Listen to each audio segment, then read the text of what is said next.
Good evening, everyone. How's everyone doing? Another wonderful Wednesday night. And we never know what we're going to get into, right? These live streams are pretty crazy sometimes. So we got 3 laptops on the block tonight, and we have an X15R2. That doesn't power on, but I think it gets a keyboard backlight or something like that, and then but it's not getting a picture on the screen. So the Alienware 15R3 has no power, and this is a customer that's in chat. He actually had said that he wanted to watch his laptop get repaired live. He's disabled, and he can't speak or he can't call me on the phone, so I have to email him and stuff like that. And the last one is actually an XPS 9710. I put it in wrong, and that one's no power. But when you press the power button, like an orange light on the front comes on. So, that's going to be something complicated. We don't know what would be causing that, but I hope everyone had a good week. We had a successful stream last week, and we fixed 3 laptops actually. And I don't know if you noticed in the top right corner there, top left corner rather, we're about to hit 300,000 subscribers. So hopefully we can hit it on this stream. I just need 600 subscribers, so we'll see if we can make that happen. Most of you guys already subscribed, so it doesn't really work out. And then tonight, another new thing is I'm simulcasting over to Twitch. I don't have any Twitch followers, so it doesn't really matter, but it is showing up on Twitch, so say hello to everyone at Twitch, on Twitch over there. Hey, Dave, how are you doing? A longtime subscriber. So let's see, we got a lot of people here. Looks like 231 people. So we got Germany, Argentina. I see, where else? Nevada, Ukraine. It's 2 in the morning in Ukraine. New Jersey, Canada, UK. Yeah, go over to Twitch and check it out and make sure it's working over there. It's kind of weird. I can only send a 720p stream over there. Maybe it's because I'm not partner or something like that. Okay, we got Princeton, Texas, Michigan, New Zealand, Illinois, Brazil, Australia, Georgia, Germany, UK, Kentucky, Portugal, Arizona, Netherlands, Turkey. Woo, they just keep on coming and coming. Well, welcome everybody from around the world. Looks like Jamaica, Ukraine. We got San Antonio, Texas, right south of me. Kansas City, Philadelphia, Missouri. So it's gonna be a wonderful night. It's gonna be another long day for me. So hopefully I can hang in there. I did take a little 20-minute nap before about an hour ago, just to try to, because I've already been here for 9 hours, or 10 hours, I guess. And so I'm gonna try to stay sharp in the brain. But we're gonna be working on 3 different laptops and cast your votes right now. So right now, 40% or 39% is winning on the XPS 9700, which is actually 9710. But like I said, that second option, the Alienware 15R3 with no power, this guy's in chat, and he wanted to see his laptop repaired live, so that's why that's the one I'm voting for personally, is that one. But we're going to get to any of these other ones after that if we knock it out. So, hello in Chile, North Carolina. Burning Church. I don't know where that is. UK. Yeah, so anybody in the UK or anybody across the pond there, it's the middle of the night. So I appreciate the dedication. I think JFix is on vacation right now, so he's not going to be there. But we have DIY Dave is our mod tonight. So if you have any questions, you can ask him. Let's see. It's 6:07 my time here, so 7 minutes after. Well, I'm going to let the voting go for another 5 minutes or so. And so cast your votes. And right now, where are we at? 200 votes, 276 people in the stream. So that's pretty good ratio so far. So I'm trying to think of anything. Let's see. Oh, here's an interesting repair I worked on. I was going to let you guys in on that I had to fix a repair that the customer was having a hard time connecting Wi-Fi antennas, and so he soldered the Wi-Fi antennas onto the card.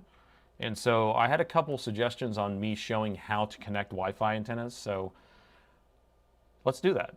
It's going to be something simple, but I don't want people to be connecting these things wrong and And then, you know, while I'm doing this, y'all can cast your votes and all that stuff. We can have a discussion. But it was kind of a horror show what happened. So he ended up soldering them on there. So whenever I unsoldered them, the ends were still, they were all melted. I normally don't, you know, condone. I didn't end up filming the repair because I didn't want to kind of advertise that you can solder on Wi-Fi antennas. But the gist of it is, a Wi-Fi antenna cable UFL connector is a balanced line, it's a coax. So it has a center lead, and then it's wrapped in a shielding, which is its ground plane. So you basically would just solder one side, the ground. You have to split the wires. So he didn't split the wires, but you split the wires and you solder one onto a lead and the other one onto the other lead, and then it works. So let me just show you what it looks like under the microscope. So here we have a laptop, and let me show you what's wrong with this laptop. And I don't think it's going to be repairable, by the way. That's the power management chip. And so a customer sent this in because it wasn't powering on. And, well, actually, no, it was powering on. I take it back. It was powering on, but it wouldn't recognize the AC adapter, and the battery didn't work. But it was still sending voltage through this chip right here that was completely burned up. And so all the tracers are burned up, and there's really nothing. I mean, it's pretty much impossible. We talked about doing a motherboard replacement on this. I haven't even tried pulling the chip off, so I may end up trying pulling it off later. But so that's just kind of something. He wants to basically just abandon this laptop. So we're not going to. I may try to replace the chip, and then if I am successful, then I'll give him a call. But other than that, we're just going to scrap the board. But here's the Wi-Fi antennas. I want to show you this. Let me take off the bracket. And so in this one has a little bracket that holds on. It just kind of slips across. It's plastic. It slips on here. I know a lot of people have an issue connecting these things. Like I pulled the whole cord out. So I'm just going to slide that off. Oh my gosh, look, this one's already broken anyway. That's hilarious. So this is not what that's supposed to look like. And it's been broken off into the antenna, or the other half of it's gone. And you can tell that someone's been pushing on the back of this, trying to get it to connect. Yeah. So here's what it's supposed to be. We have an outer ring, and this is what ends up getting mangled, is this outer ring. And then we have a center tab here. I want you to think about this as like the way a button on jeans are. You have like a circle, and then you have the receiver, and then you just line them up perfectly, and you snap down. So the best way that I found to connect these things is, let me plug this card back in actually.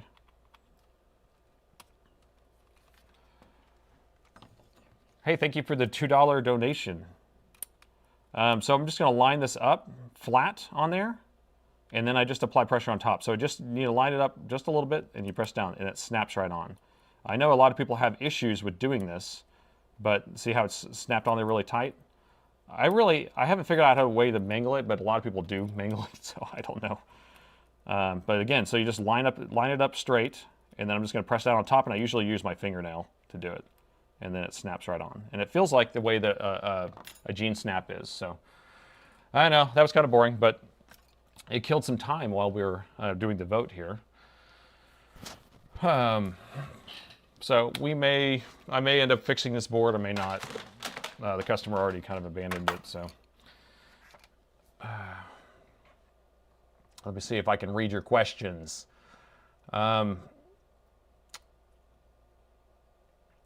Did anyone go over to Twitch and see if it's working? Here, I'm going to pull up my Twitch feed and see if everything looks good. I got 3 viewers, 6 followers. Welcome, guys. I stream every single Wednesday night, 6 p.m. Central on YouTube, and I'm just trying to do a simulcast on Twitch. Anybody that's on YouTube is going to be getting a voting. We're going to do a lot of polls. Right now, we have a poll up for 3 different laptops to work on. I'm going to be working on them live. I haven't looked at them, so every laptop that I work on is going to be one that I haven't seen. I don't know what's wrong with it. I know what the customer says, which doesn't really mean much most of the time. And then we just kind of fix it live. So it's a motherboard repair, soldering and stuff like that. So, okay, so it's 13 past the hour. We're going to close out our poll here. Oh my gosh. It's 38% to 38% on the 9700 versus the 15R3. So that's a coin flip.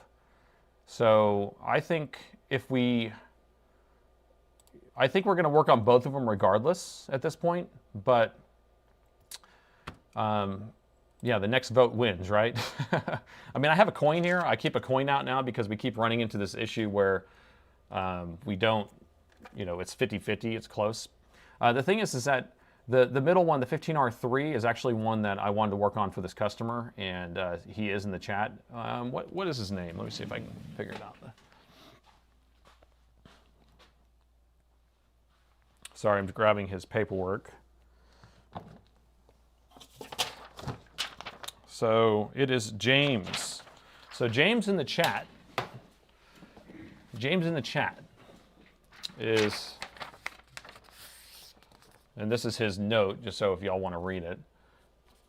If you haven't voted yet, most people have already voted, but so, because we're at 50-50 still. And so if I was going to do a flip, I would just kind of go to James's repair, and I think that's what we're going to do. And then we'll go over to the XPS 9710 is actually what it is. 38%, yes, he's leaning towards James's laptop. I like it whenever people in the chat. So I'm gonna go ahead and end this. Yes, so James is winning now the Alienware 15R3, and then we'll do the XPS after that. Okay, deal. Sounds good. All right, so I'm going to end the chat or end the poll, and we will. Let me grab his machine real quick. Hopefully, this might be something simple. We don't know, and it makes it a little easier if we can just kind of knock it out.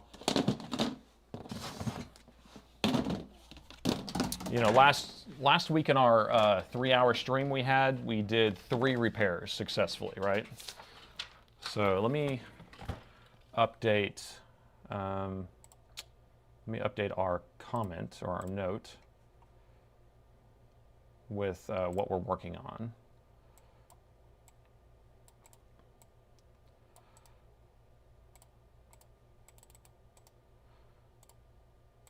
There we go. I pre-prepared them this time instead of having to type them out. It makes it a little easier on me. Okay, so we are working on, so this is an Alienware 15R3. This was sent in with no power. The customer bought it recently, and it's never turned on ever since. And so we're going to try to see if we can figure out what's causing this machine not to power on. So here it is, and it looks like a fan of Hogwarts, right? Twitch name, Parts People. And this is, wait, what do you, AK 50, XPS 9710, 97, yeah, so this, and there was a customer actually sent in the 9710 XPS. He also sent in a 9700 also, so he's sent in 2. But this is a different repair. So first thing we need to do is we need to see if it turns on. So I'm going to try to power it on and see if we get any power lights or anything like that. And we're not getting anything. And then we need to keep an eye on our power meter. So what we're going to do is we're going to plug in the power meter. We need to see how much current the laptop's drawing from the charger. And when I plug in the charger, what does it do? It actually shorted out the charger, which means that we do have a dead short on the motherboard somewhere. Usually it's going to be on the main power rail. It's going to be somewhere in the protection circuit. This machine has a tendency of having 2 different types of shorts, mainly capacitors, which is really, really good. This is like a 2016 or 17 machine. So whenever you have a shorted capacitor, it's usually just a crack. It basically shorts the positive of a power rail right over the ground, and then it prevents the machine from coming on. The other issue with this one is you have a short on the CPU. And if it's a short on the CPU, this thing is toast. There's really nothing you can do. Just replace the motherboard. But let's open up at the bottom so we can take a look inside. And we're going to see if we can hit that 300,000 subscriber count in this stream. We're getting closer, 427.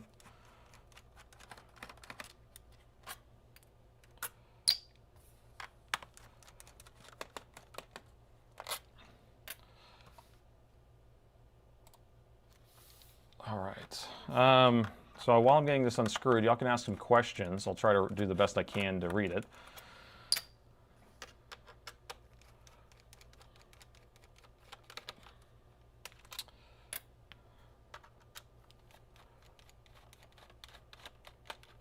So Gribbler, is this your laptop? Is that you, James?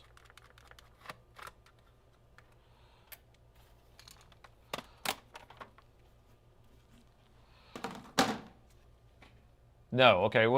Is James in the chat? I wanted to figure out where he's at, because I know that he was supposed to be in the chat somewhere.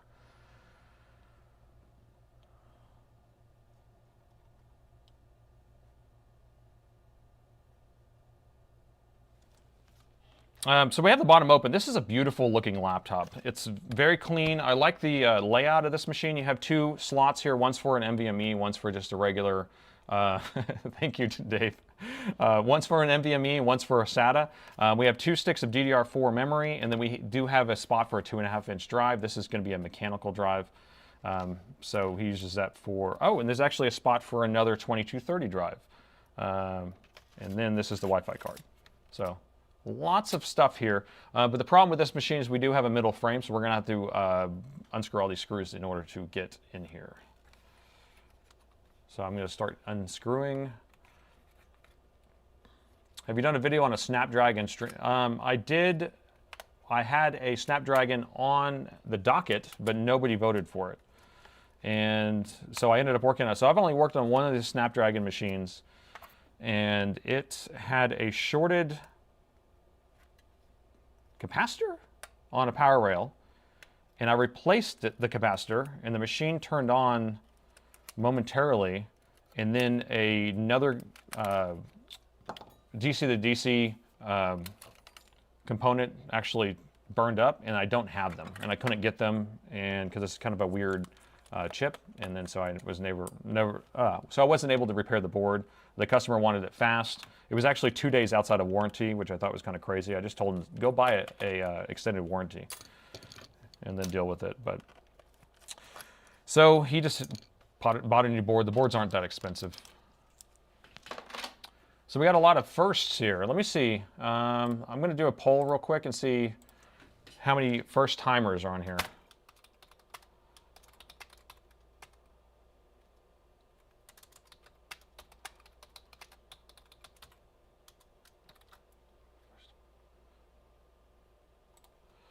So I just put a poll up just asking if, I want to see how many first timers are here. We do this every week at 6 p.m. Central Time. And so it's a choose your own adventure type of situation where the chat is telling me what they want me to work on. I don't look at these laptops ahead of time. I actually plug my ears if I hear another technician talking about it because I do not want to know a single thing about it. I like to go in cold.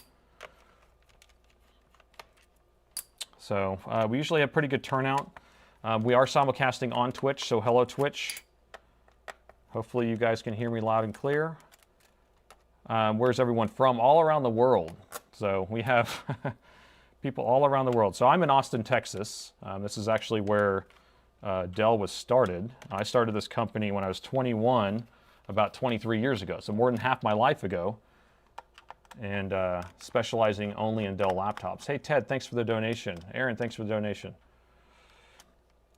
And so I specialize only in Dell and Alienware. That's kind of what I settled into. And, you know. David, thanks for the donation. Appreciate it. So any donation to this stream is not going to me. It's actually going to this customer's repair. So that's kind of the fun part about this interactive type of live repair is that A, we're repairing laptops live. B, we're repairing somebody's laptop that's in the stream. C, all the money goes straight to the repair. I don't keep a dime of it. And I think that's kind of a fun way of doing this. So, and this one has a lot of screws, so I'm sorry about that. You have to watch me unscrew screws. I don't like doing that personally. There's only so much I can do. So, Goose, you live in Austin, huh? Well, we're in North Austin. You should come by and visit. We're open 10 to 6. Come in anytime you want. Come say hi. Thank you for the donation. Is it worth the Dell warranty?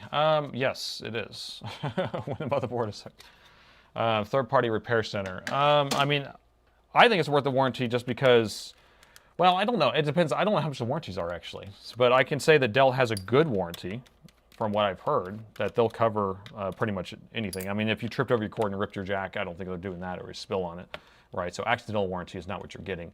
But if you go straight through Dell, whenever you bought it and bought an extended warranty, you know, before the year's up and extended it for 2 more years or something like that, they usually are really good at giving you new motherboards or giving you a replacement laptop. At least that's the stories I hear.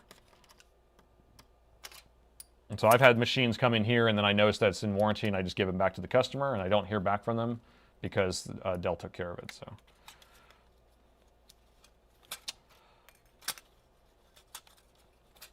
So you have the same laptop, unfortunately you're just missing a couple screws. It's had a rough life. These machines are really, really built very well. I could probably throw this thing on the ground and it would still be fine, which I won't, I promise. Still finding all the secret screws here. There is a lot of screws and they're all really long. I think they are 8 mil long. I don't know. Pretty long because it's a pretty thick machine. Does Dell farm out its warranty to me? No, so I do not cover any Dell warranties at all. So basically what I'm doing is I'm the after Dell warranty type of place. I buy out Dell's inventory, I stock it, and then the Dell like tech support a lot of times will recommend our company because if you don't have a warranty with Dell, then you have to go somewhere to either get the parts or you have to get it repaired. And so that's what we do. So we're the after you're out of warranty place. Does Dell actually come to you with all the parts required to swap things out? No, they don't come to me at all. So basically, I buy. Oh, you're talking about for the if you got the on-site one, the express one, you're talking about the warranty. So you can pay for that, and then they'll come to you and change out your parts. Yeah. They had that field service techs. I can't remember what level of repair you have to have. A lot of that they just have express too, where you can just overnight it to them and they can replace it. Always have a copy of your data on your hard drive though, because they will not return your hard drive. Oh man, come on. I just want to pop this bottom off, but I don't want to break it.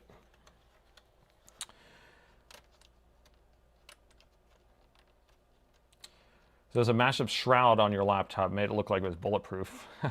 So many screws. Yeah, this middle frame is pissing me off right now. Let me see if I can get in here.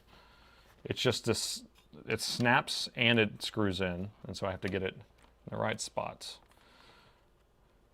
Let's see, how many Twitch people do we have yet? I want to see how many are going on here. We got 7 viewers and 15 followers on Twitch. So welcome guys. I do this every single week at 6 p.m. Central.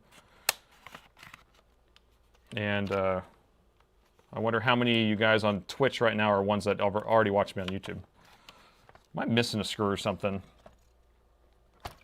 This is acting weird. Oh, like it just came right off. Okay, so that was a lot of work. If I was editing this, that would all be cut out and you wouldn't have to see that nightmare. Okay, and the bottom is off. Okay, so now that we're inside, we can kind of look around. So the way that this machine is set up, so we have, this is going to be the GPU side, this is going to be the CPU side, and this is kind of what we want to look at here, okay? So we can get under the microscope and take a look, and I'll kind of tell you or show you around. So under the microscope, we can see that this is the DC in jack. This is where the 20 volts from the charger is going to come in. We're going to have four, it's like I guess it's these 5 legs. 1, 2, 3, 4, 6 legs are going to be the 20 volts in. This is going to be ground, and then we're going to have a PSID pin, which is a communication line for the DC jack and how it talks to the charger. So what's happening here is we plug in the charger, it shorts out the AC adapter. So we have the 20 volts coming through here, going through these 2 inductors, and then it's going to go through this MOSFET, and there's another sister MOSFET on the other side. They're in parallel, and it's going to go through those, and then it's going to come through another pair, which is this one, and another one on the other side. And then after it makes it through those 2 protection MOSFETs, which are protecting the board from any damage, then it's going to go through this current sense resistor. And this current sense resistor is what is speaking with the power management controller chip and can tell if there's an overcurrent. And then that's what's actually supposed to shut these off.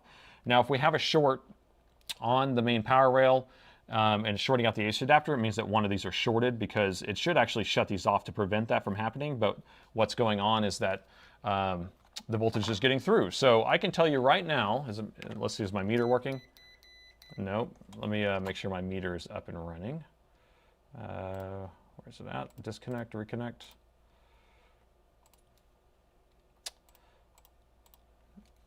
All right, my meter's running. So I have it in continuity mode, where if I touch the probes together, they beep. And so what I want to show you is that, coming right out of the jack, we're going to have no short here, right? But why is the DC jack shorting out when we plug it in? It's because right when the power is applied, it tries to turn these on, and then it shorts out the adapter. So we're going to measure here, no short. We're going to measure here, no short. We're going to measure here, no short. And so it's going to come through here, and then I guarantee that we have a short right here on this current sensor resistor, 3, 2, 1. We have a short right there. Now, depending upon what the level of short is, or what the resistance value is, which we are measuring 1.45 ohms, that will tell us kind of what's shorted. And to me, that's probably shorting to the CPU, which is not a good thing, because the CPU is going to measure anywhere from usually 1.5 to 3 ohms. And so if we're measuring 1.5 ohms on the main power rail, the CPU actually has multiple power stages that tie from the main power rail to the CPU, and then each power stage is going to be pulsing the 20 volts down to whatever the CPU wants at any given time, so 0.7 volts, 1 volt, something like that. So if one of those power stages is actually shorted where it's stuck on, so it's passing that full 20 volts over to the CPU, then we probably killed the CPU, or they probably killed it.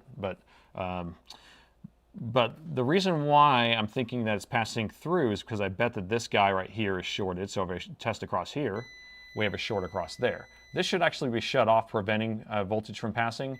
But because this thing shorted, and it's usually a consequence of the other short, on the motherboard, then this is not allowing it to protect the board anymore. So we probably have a dead CPU here. We're going to do our effort, though. We're going to pull the board. We're going to... actually, we don't even need to pull the board, do we? We do.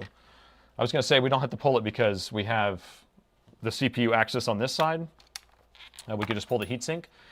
But because we have such a great design and engineering company who makes something that is made to be so serviceable, the fans plug in on the opposite side of the board, so you have to pull the motherboard out to take this heatsink off. So it would have been great to just be able to take this heatsink off, but we have to pull the whole motherboard. So that's what we're going to do, and then we're going to see if we can track down which MOSFET is shorted, and then we're going to replace that, and then hopefully the board will turn on. And I'm going to end this poll. I forgot that was up. So we have 64% of the people have been here, but 36% are newcomers. So welcome. Every week I do this, and hopefully you like this format. So I'm going to continue taking this board out, and we will figure out where the short is. And let's see, how many people do we have on Twitch? You said 9? Hello from Twitch. How are you guys doing? We're over here on YouTube. We're doing, I do this every week at 6 p.m. Central. It says we have 8 viewers, 19 followers, which is awesome. Welcome aboard. So we are working on getting close to that 300,000 subscriber mark. I'm about 550 subscribers away. And I was hoping I was going to be able to hit that tonight. I don't know if it's going to happen in the stream. I don't have enough newcomers. But if you guys want to come over and press that subscribe button, then it will help me make it all the way to that 300,000 tonight. 552 to go. That's right. All right, we got a couple more from that, so that's good. So I'm just going to work on pulling this board out, and then hopefully we can fix this one. Then we'll move on to that 9710 XPS that's doing that weird issue. So the issue on that 9710 is when you press the power button, an orange light on the front comes on, and I know that I've seen that be a chipset issue. I've seen it be an EC issue, so it's going to be something related to chipset or EC. So we'll see if we're going to be able to fix that. Am I brave? Am I cool enough to have 300,000 subscribers? Yeah, I don't know. I didn't think I would get this far, so. Okay, do we have enough screws unplugged or out of here? I guess we got to take the battery out. So this thing, you have to take everything out.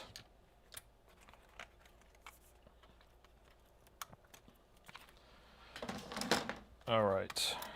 Oh, I forgot. This is that model that if you do what I was about to do, then you end up damaging the motherboard worse. So I'm just going to let you know. The LCD plugs in on the opposite side of this board, and so you can't see it. So if you just pull the motherboard out, then you end up damaging it. And so you can see right here is where the LCD plugs in. I always catch myself because I always start to forget. And I've replaced so many of these LCD connectors because they get ripped off.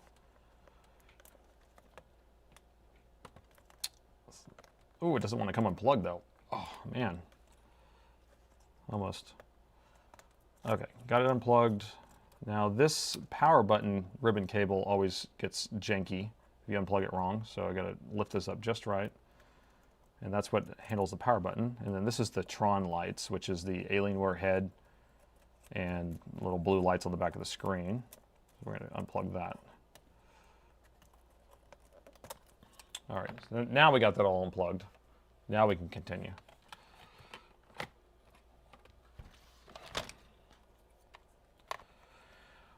You guys, I have an electric screwdriver. Where is it at? Here we go. Here's my electric screwdriver, but I just don't find it being much faster than just unscrewing with my hand. I have like a nice big industrial one that's actually used in like the Dell factory and stuff like that for assembly. And that one works really well. That's like a big gun and it hooks to a box and you have different speeds and you have torque settings and things like that. That one actually works great, but it has a cable. So I think it's a little big to do on here. What am I forgetting here? Okay. All right, and the motherboard is out. All right, so we can look around the back. We can probably, because there is a known issue on these where there's a couple of capacitors that burn out right here. So let's take a look at the board and see if we have any capacitors burning out there, just in case. So this is the back. Sorry, I'm trying to get this in focus. So this is the back of the CPU. So these sets of capacitors, you'll have a crack in them and they'll burn up. I don't see a lot of heat or anything here. So I don't think that's going to be the issue. We can do a visual inspection over the board real quick, but I'm pretty sure that's going to be a CPU issue. So let's just move straight to voltage injection. Yeah, I don't know if James, maybe James is too shy, but James, we're working on your laptop. That's all that he needs to know. Maybe he's going to watch it later. But he got in touch with me and made sure to let me know that he wanted to get this done live. So, okay, I'm just going to take this heatsink off so we can expose the GPU and CPU, and then we can start doing some voltage injection. We'll get the thermal camera out, and then we can figure out exactly where the short is.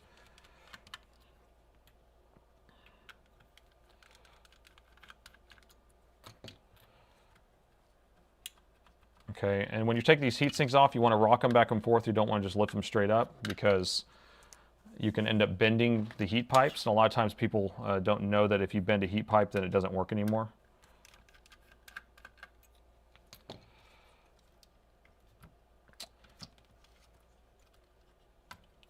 Hey, James. There's James right there. Okay, so we do have James here in the chat. So we're working on James's laptop. And I'm glad to know that he is here with us.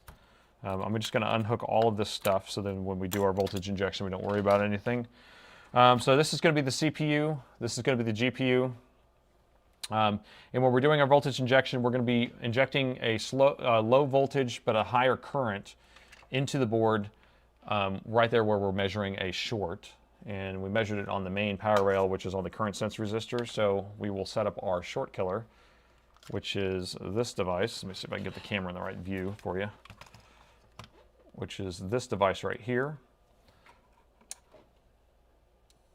And I'm going to put it down, because we're doing it, we know it's probably the CPU. I'm going to put it down to like under a volt is our main goal, but we have about 1.5 ohms, so we can, be around 0.7. The lower that resistance, so if the resistance is almost down to 0, then you can go down to like 0.5 of a volt. But we are going to just start there. So we got the thermal camera set up. So we are inject voltage right on the current sense resistor and just see what's getting hot and see if the CPU is getting hot. And the CPU is getting a little bit hot, a little bit. So these other things here, that's a reflection and that's a reflection. So if I tilt the board, you see how they kind of move around? So I'm going to tilt the board, it moves around. So I'm going to hold it maybe in that orientation where it doesn't have any reflections. And then now I'm going to inject the voltage again. Now there's still reflections. Sorry, I'm trying to do this without blocking the camera here. Let me change orientation of this board. Sorry about that. This will help me a little bit. Okay, there we go. Better view. We can go up a little bit on the voltage. I just want to stay under a volt. 0.9 will be fine. Because I just want you to be able to see. You see how the CPU is getting hot right there? So we know that we have a short, and it's going to be one of these MOSFETs right here. So there's 4 power stages. Oh, wow. That's crazy. That's crazy hot. Let me take this little pad off of here.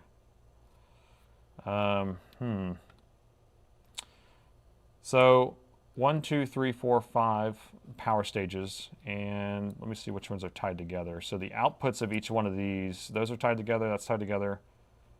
And then this one, I thought these 4 were tied together, but it almost looks like these 3 are tied together, and then this is on its own and that's on its own. But we can measure that. We can try to measure it at least. So we're in continuity mode. So I know these are tied together. Yep, and then this one. Yeah, so this one has 8 ohms. And that one has 6 ohms. So these 2 are separate. So it's going to be one of these 3. And we have contestant number 1. Here, let me get this in a different angle. Can everyone see that all right? So we have a lot of burning going on. There's no liquid metal on this, luckily, because liquid metal did not exist when this thing came out. So this is like a 2016 machine, or 17. But look at this crazy burning here. Look at that crazy burning. So this is all char. So one of these MOSFETs are bad. I'm suspecting this one's fine. I bet it's one of these. That's my 50-50. Look at all this. This is crazy. So these things had a lot of heat. You can also tell that there was writing on this, and there's not writing on these anymore. So I would say both of them. Let's replace both of them. But we can guess which one is bad. Liquid. If you're saying liquid metal is, I'm sure it was out on the market or whatever. But I'm just saying, like, weren't putting them on laptops. The first laptops I saw that had liquid metal on it was like 2020, I think. So I'm sure they had it on there before, because I mean, PS5 had liquid metal on it. I don't know what year did that come out. So I'm just saying, I actually had one of these machines come in the other day that the person put liquid metal on it without putting a dam. You have to have a dam on this CPU. It basically goes around it to prevent the liquid metal from leaking everywhere. So it got all over the place. But anyway, back to this. So we're going to replace, should we vote on this to figure out which one is which?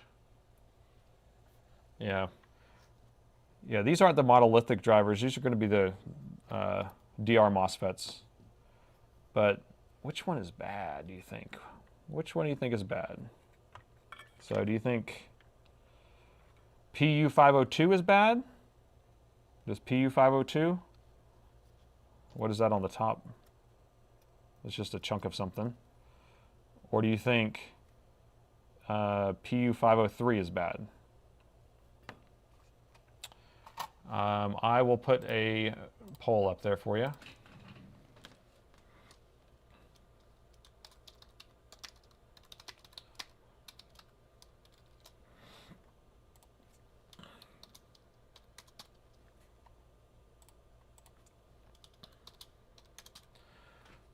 Okay, so in Twitch, sorry, I'm putting polls up on YouTube, so you would have to come over to do any voting, but I'm glad that you're participating, at least watching what we're doing here.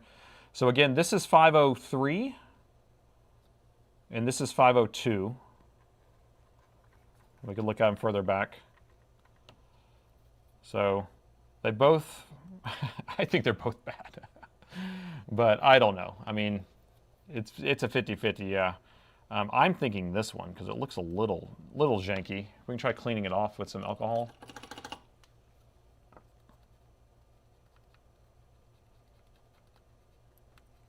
But the gist of it is we have 20 volts right here on this power rail, and then what ends up happening is this will short, and then the voltage will end up going straight through this into the coil and into the CPU when it's supposed to be pulsing that down to a voltage that the CPU can use. So, I mean, they're both, yeah. I'm going to replace both of them, but I just want to know which one's going to light up under the thermal camera when I inject the voltage to it. So we just did voltage injection, but it went through the CPU to ground, and so we were injecting a higher voltage in order to see that the CPU was getting hot. But now we need to figure out which MOSFET's going to get hot. So we're going to do a lower voltage, and then we're going to bypass the CPU to make it where it just lights up like a firecracker. So 59% PU 502, that's what I'm thinking too. Okay, so I will stop the poll, and we will inject our voltage. So this time what we're doing is I'm going to take our negative, instead of putting it on the ground of the board as a reference, I'm going to use the output of one of these coils. It doesn't matter which one. I'll do the one on the end because it's the easiest.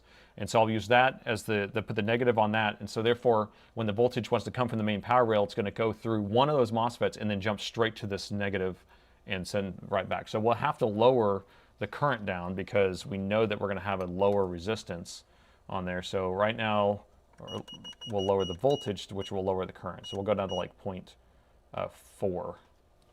And then now we will inject it again, but we will hold the negative probe on the output. I'm just going to put on the output of this third one here. We will go to thermal, and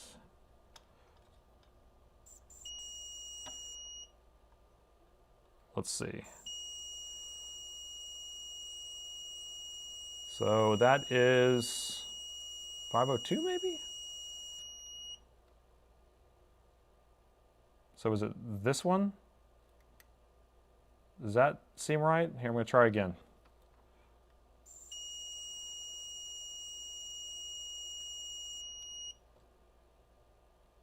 Yeah, so it is this one that's getting hot. And I'll switch camera views so you can see it. So it's this one, and it is 503.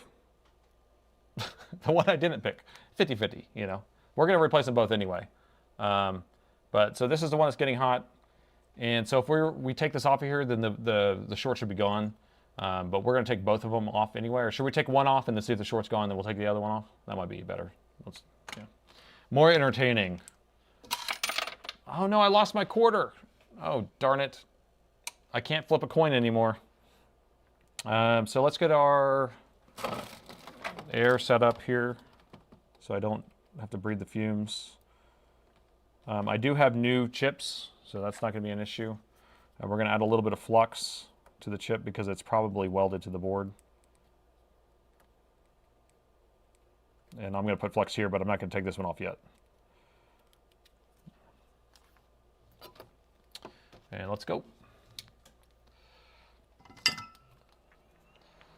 503. 503 is the one.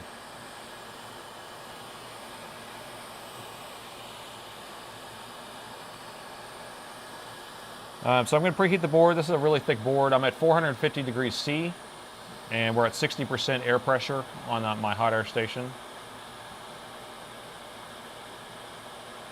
Soren was saying that the configuration, the one in the middle goes out first. A lot of times, yes, we have middle ones that do go out from heat, but I have seen a lot on the ones on the edge too, because I think that sometimes the heat sink doesn't hold down the one on the edge as much, so it's kind of a crapshoot. I was thinking that because it is sandwiched in the middle, it's getting the most heat, but I've definitely seen the outside ones go out. So, could replace 503 and see how it takes, yeah. I'm going to replace 503 and just see if the short's gone, then we're going to replace 502 also.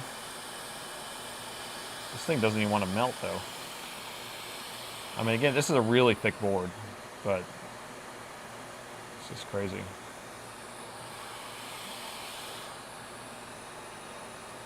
What's going on with this flux? This is not the flux I normally use. I was going to try it out. I need to order, oh, I ordered some of the new flux that Northridge got. So that way I can try that out. But this is the Amtech 559, which I never use. I usually use the 213. So this is a little different. It's like right when I put it on there, it blows away. I don't really understand. It doesn't make sense to me. So I might switch. Let me switch to my 213. Thank you so much for the donations. Go straight to this customer. So this is my 213 flux here. What's weird, it's like the board is hydrophobic. It must be all that, not oxidation, what is it called? Whenever when it's cauterized, the carbon from the explosion. Yeah, I can't even get this thing off. I've been heating this thing for a long time. Honest Computer Repair, thank you so much. Yeah, I watched Nano Fixes too. I'm going to pick up some of his suggestions to try those out. Yeah, I'm just trying to pry under here just a little bit to get this to come up. This is crazy. I might need to go full heat. Okay, there we go. Got it up. Okay. Yeah, it's almost like the pads on the bottom weren't even coming undone. Yeah, you can see it's all burnt on the bottom.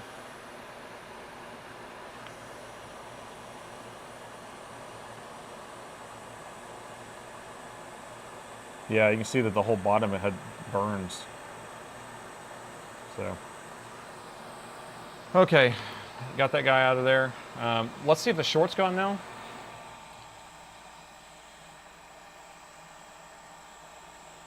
So I'm just going to measure on our main power rail, which is going to be right here, I believe.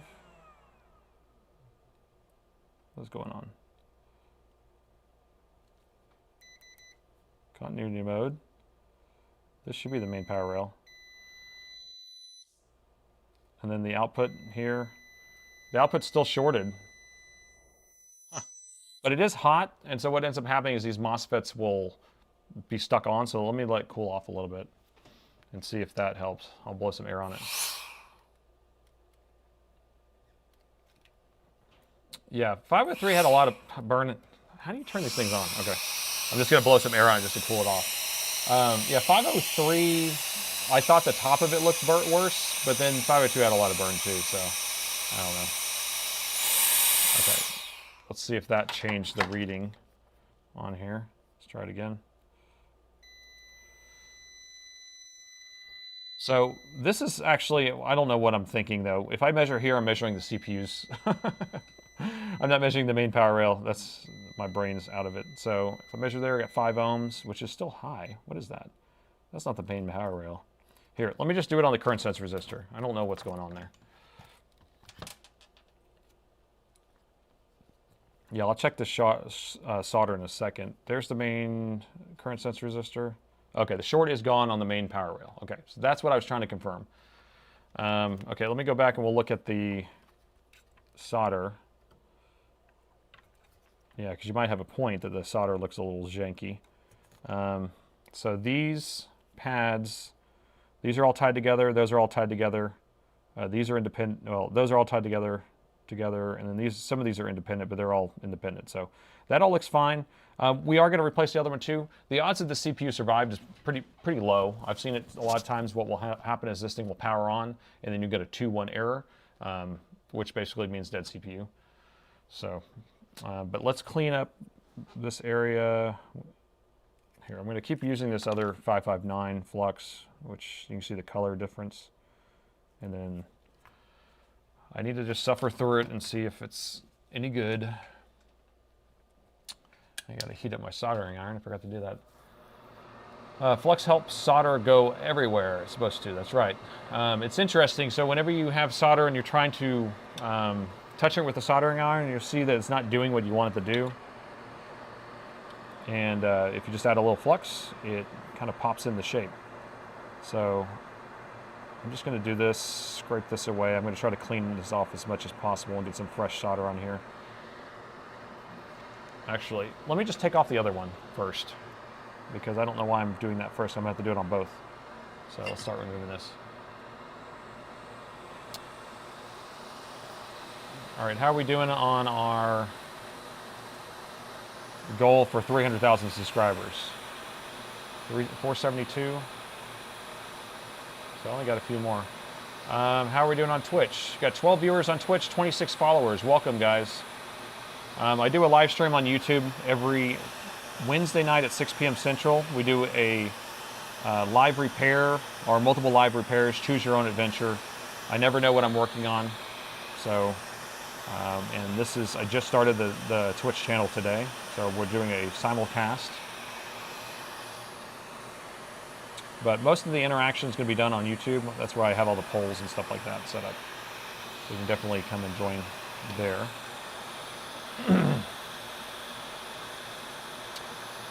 Have I thought of replacing a CPU? Well, I've thought about it, and I'm getting closer to attempting it, but whether I'm going to be doing it as a routine, I don't think so. It's a lot of work, and the thing is that the risk that it's the only thing that's wrong or that it's going to work out and you're going to end up going down a rabbit hole trying to replace a CPU. I have plenty of donor boards, so I could probably come up with a CPU, but there's just so much possibility that something will be wrong after you put all that time in there trying to do that. I don't have all the stencils to do the CPUs. I'm starting to have the equipment to do the CPUs, but I don't know if I'm ever going to make it a part of my repertoire. I may charge more or something like that. I don't know. I watch Northwest GPU Repair, and he pulls the GPUs off all the time. And so it seems definitely doable if he's able to kind of do it. He's like, okay, next thing I need to do is reball this GPU. I'm like, wow. All right, you're going to get right on that, huh? So I'm going to clean up the solder underneath here. Like I said, we're going to add some fresh leaded solder. We're going to clean this off and then just have it where we have fresh solder so we can install new MOSFETs. So I'm just going to kind of flood it and then we'll clean it back off and then we'll be good.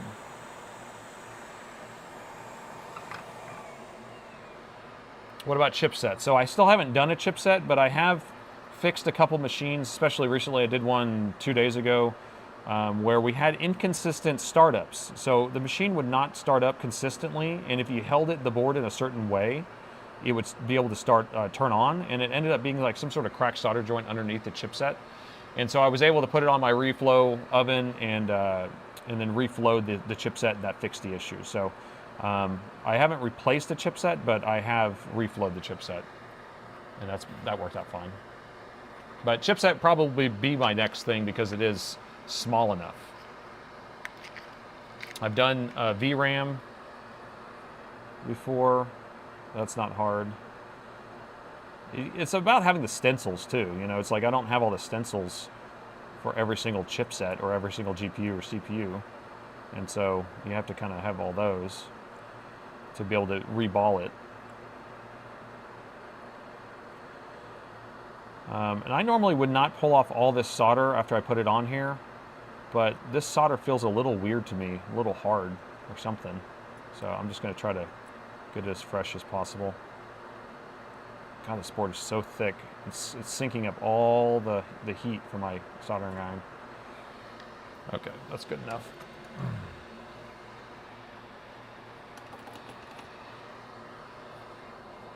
Reballed several core. Wait, yeah, he has reballed several. I mean, I've watched him reball tons of them. Yeah, that's why I'm getting a little more. You know, it's in the back of my head that I might want to attempt doing something. But again, I'm like working on so many machines, and it's really hard to keep up. And if I spend 10 hours on a machine, it's hard to do that. And a lot of times, like I said, changing that out, changing the CPU out doesn't mean that that's the issue. Now, if you're just reballing it, that might be something to do. But having one that works as a replacement, that's a little harder to come by, especially if you need the exact one. All right, so we're going to put some fresh solder on this so we can solder on the new SIC 632s, which I do have some more of those. Do you use an anti-glare? I do not. So right now I don't have an anti-glare. I did order one after watching JFix's video. I ordered one of his that he recommended. So what I usually do is I tilt my microscope, and that's my anti-glare. So here the microscope's tilted, and then I'm going to go straight on top of it. And so if I go straight up and down, then it has a lot of reflections. And so that's why I normally don't do it like that. I always have it tilted. But I did like what I saw with JFix reviewing those ring lights.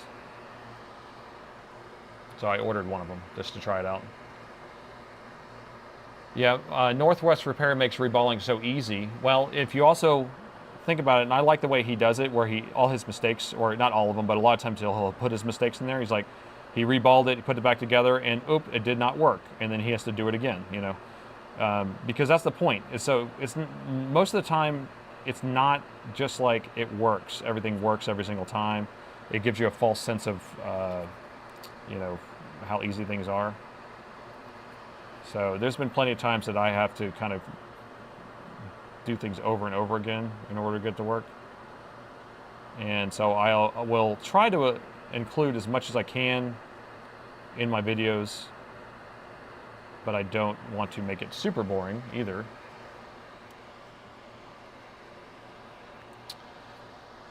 So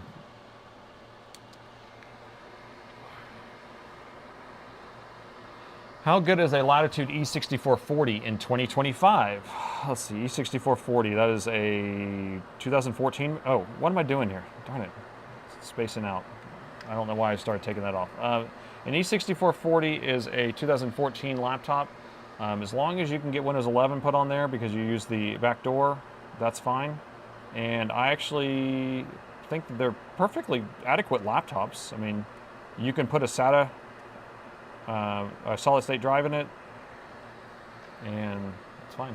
I mean, I don't know what you're gonna be doing with it. I'm just trying to take some of the stuff off the center. That's why I'm using this wick. I don't want so much in the center. That's all I was trying to do. Okay. Okay, I think we're good. We're going to have to squeeze out a lot of that. Those big blobs in the middle.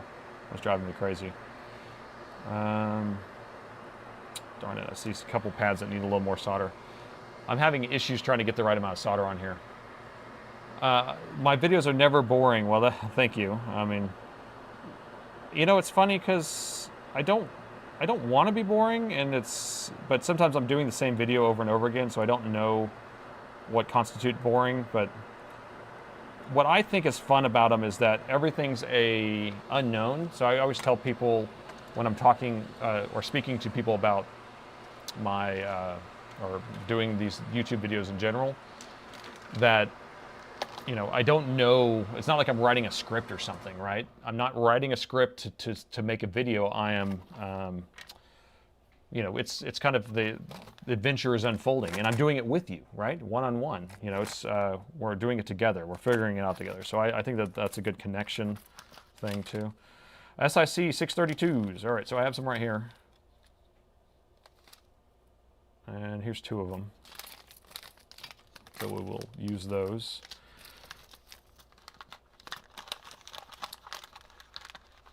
Oh, yeah, E6440 has an upgradable CPU, doesn't it? I can't remember. I didn't remember that. It's been a while since I've opened those machines. 1 a.m. in the UK. You're staying up to watch. Well, thank you so much, Dead Pixel.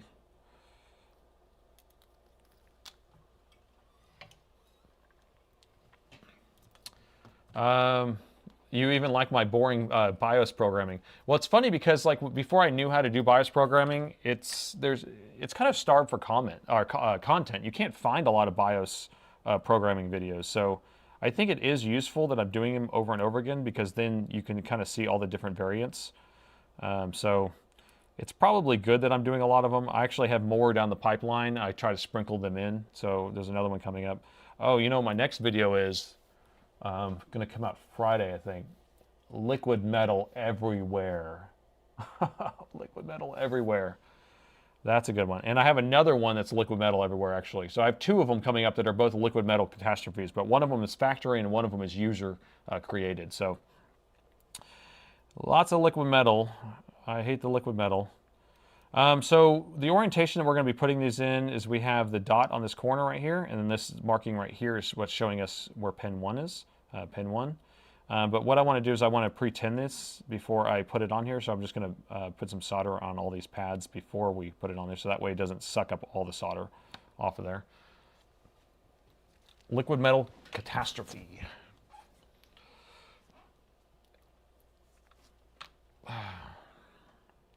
Yeah, I just need to, I need to be an advocate of people not putting liquid metal on their laptops. Yeah, this one, I think, okay, so yeah, there was one that I didn't film, but he went to Micro Center and said, hey, I want to put some new thermal paste. It was actually the same laptop. Yes, it was the same laptop, except the 17-inch version. And he said, hey, I want to put some, I need some new thermal paste. And then Micro Center said, here's this. And he handed him the liquid metal, and he put liquid metal on it, and it got everywhere. So that's a Micro Center story for you. Oh yeah, I forgot the shirt. The shirt feature of this week or tonight is going to be my test the flux capacitor, and this is kind of a play on people not knowing what computer parts are. So my wife would always be like, "No, you're working on the computer doing the flux capacitor." So this is I have flux and I'm working on capacitor. So I have a link to this shirt in the video description if you're welcome to. Check it out. Back to the show.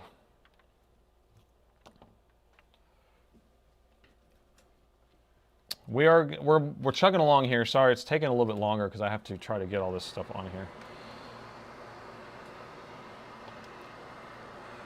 All right. We got movie references coming through.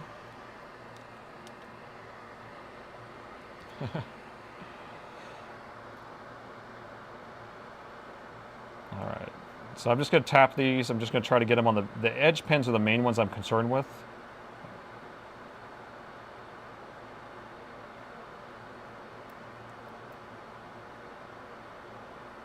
There we go, and then we'll just tap it a little bit. We already have a lot on the board, but darn it.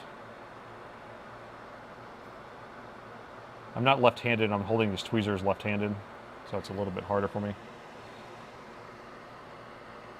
Don't give a flux. I don't give a flux. Yeah, I like that one.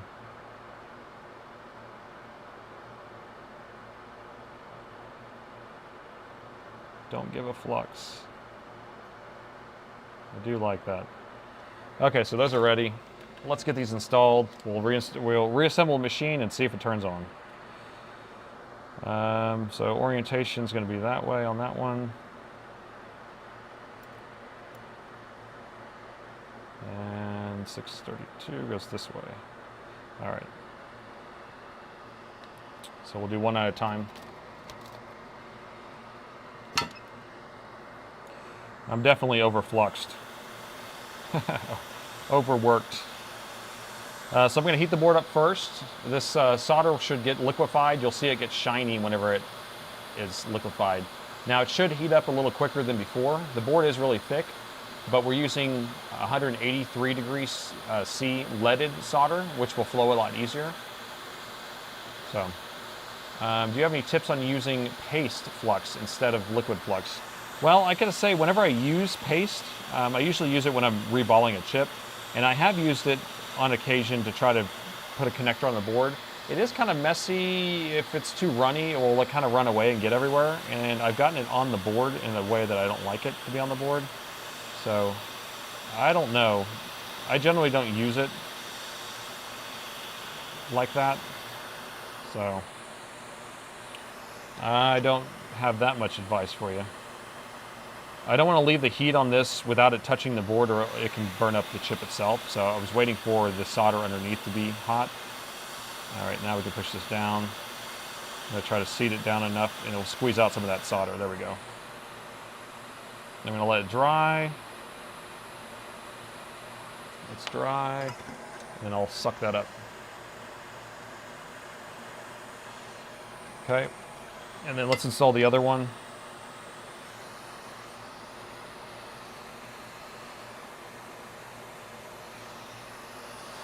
Preheat the board again.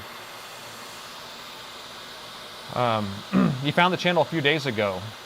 Awesome, yeah, and I'm glad that you find it interesting and relaxing. I found that a lot of people who are watching this don't even work on computers.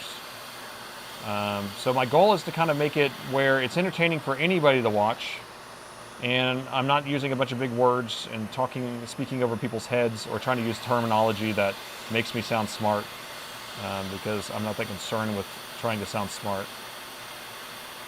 I'm going to pop that out of there. Okay, so I'm going to suck up the rest of this. And then we're going to reflow this one more time to make sure they're seated in the right position. We just want to get all the extra stuff out from under there. So add more flux again, over and over again.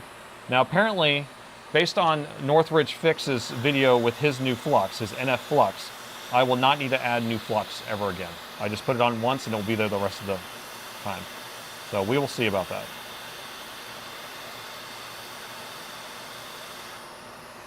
He is definitely a sales guy.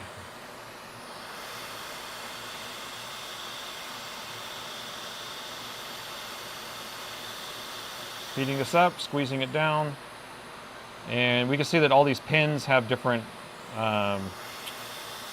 looks like we have extra solder on some of them. Just trying to make sure we have it seated properly. Okay, that looks good. All right, so now we're just going to hit it with soldering iron on all the pins to separate the pins from their neighbors, basically.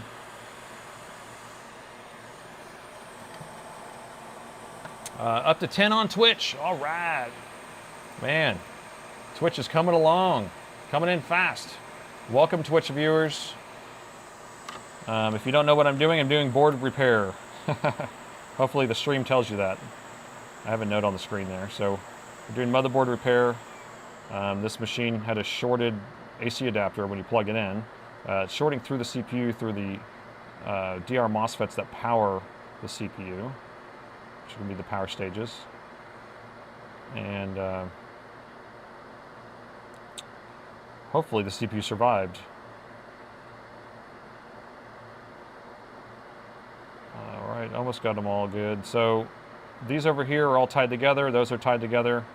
These are tied together. Those are tied together. So the main ones I'm concerned with are any of these individuals on the side, and those all look good.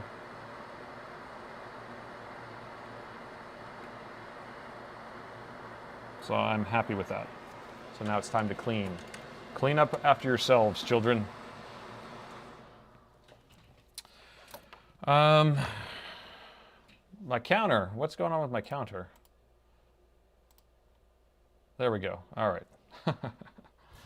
So we are on our way to 300,000 subscribers. We need 508,000 or 508 subscribers, please. Go. Click the button. What am I looking for? Toothbrush. Where's my toothbrush at? Where you at, buddy? So I'm going to use isopropyl alcohol and a toothbrush and just kind of scrub at it, and then we'll wipe it up. Try to get as clean as possible. The goal is to make it look like we weren't even here. And then this board will be bad, and then we'll just go into the donor board pile. And then it will look like I never changed out the chip, and then I'll be like, hey, these are some great MOSFETs right here I can borrow. You unsubbed it and subbed again. You're so funny. Make it happen. Make it rain. We are going up. Come on, can we hit at least 500? A couple more. Almost there.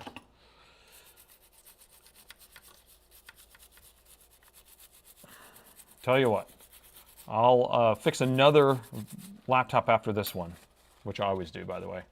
So we usually work on multiples during our stream here. And so right now, we're going to see if this one turns on. Okay, so this board looks as good as new. We will test to see if we have a short on the main power rail. And there's the main power rail. No short on the main power rail. So you remember that first MOSFET we know is shorted? I'm not going to address that right now, but we know that this one, this protection MOSFET is shorted, or the one on the other side, they're in parallel. There's not normally one or the other that goes out. It's just kind of like a guess. So there's that one on that side, and then there's one right on the other side. That one looks like a different color, so maybe that's going to be the one. Maybe. But the board will work just fine with it shorted like that. Because really all that's doing is it's turning off the chip and turning on the chip. But if the chip's on, then it just sends the power through. Now, it won't charge the battery because the power management chip's going to detect that there's an issue. So we're going to temporarily install this. Let me clean off the thermal compound, and we'll put some fresh stuff on there. And then we can power this thing up.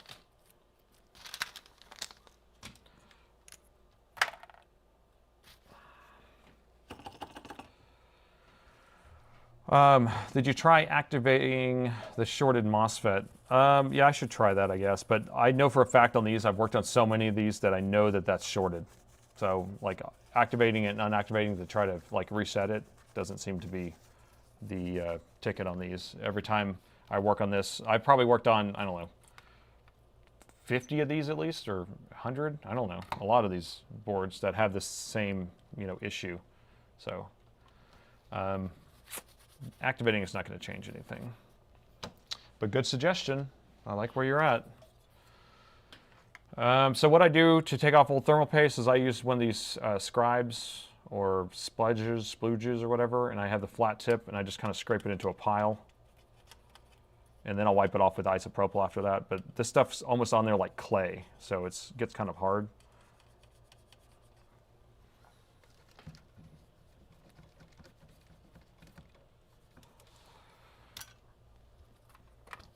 And then I need a paper towel.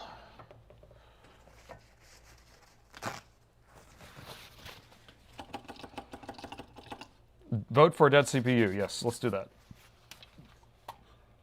Thank you for the reminder. I still wish that somebody could create a poll for me.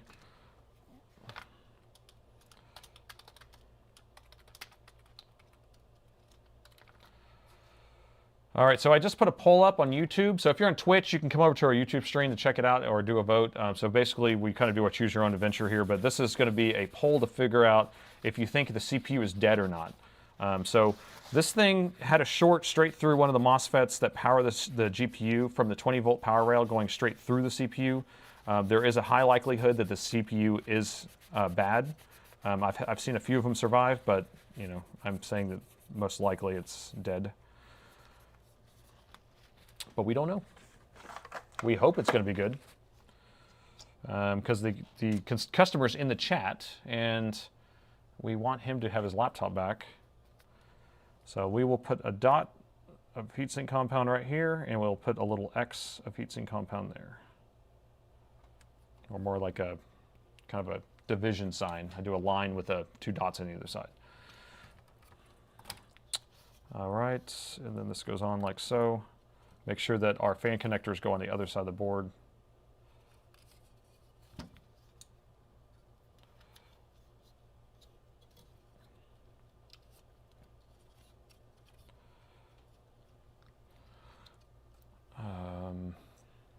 All right, so where are we at on the vote? 54%, so it's a coin flip apparently in the audience. Coin flip. So a little bit more than half, but probably in the margin of error, is saying that the CPU is dead. And I'm sorry that it probably is dead. Now, we have found that some of these have like a bad CPU or bad capacitors on the power rail, and that's what causes it, and then it's fine. But we know for a fact that this one was actually getting voltage going through the CPU. Now, if I didn't use the method that I used to find which MOSFET was bad, then I've seen other people just keep cranking their power supply up to a higher voltage, a higher voltage, a higher voltage to go through the CPU, and then you can see which MOSFET's getting hot. And that's a no-no, because that ends up blowing out the CPU, and so you end up blowing out the CPU. But we kept our voltage low, and so we protected the CPU.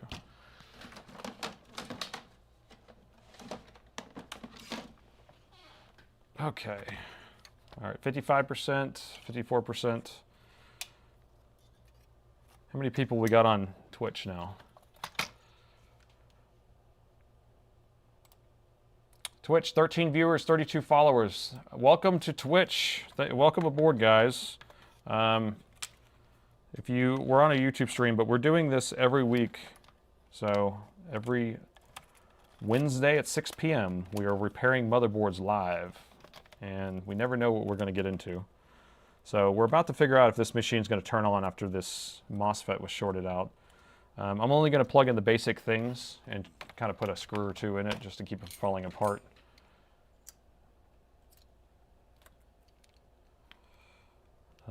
Which screws?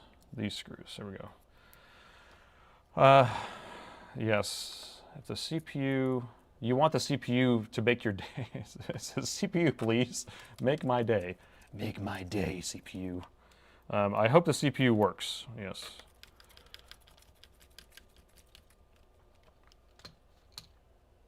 Don't forget the RAM and the LCD. So the RAM I would have forgotten. I can tell you that right now. I'm notorious for that, so thank you. And the LCD, I will do that in a second because I have to plug in the power button. Keyboard is this one.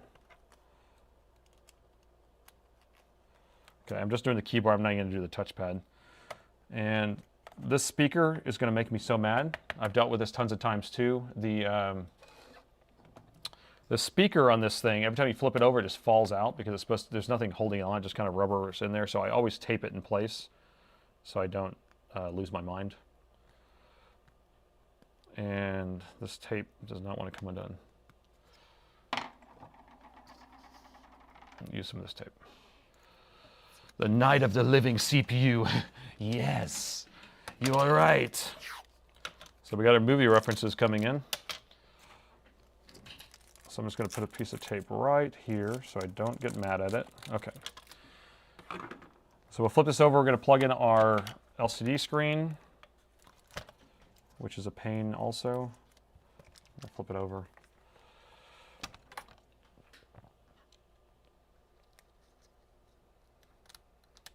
And any of these donations are going to go towards this repair anyway, so it looks like you guys did do pretty good donating early on, and so this customer will have a pretty good start. If he does have to replace the motherboard, then all those donations will go to him anyway to get the motherboard replaced. So that's always good news, especially since he said he is disabled.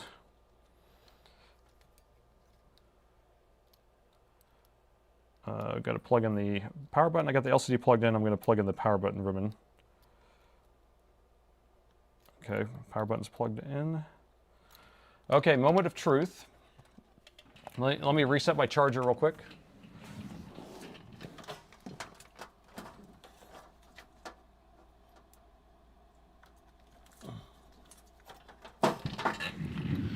So when I whenever I plugged in the charger early, it shorted out the charger, so you have to actually reset it.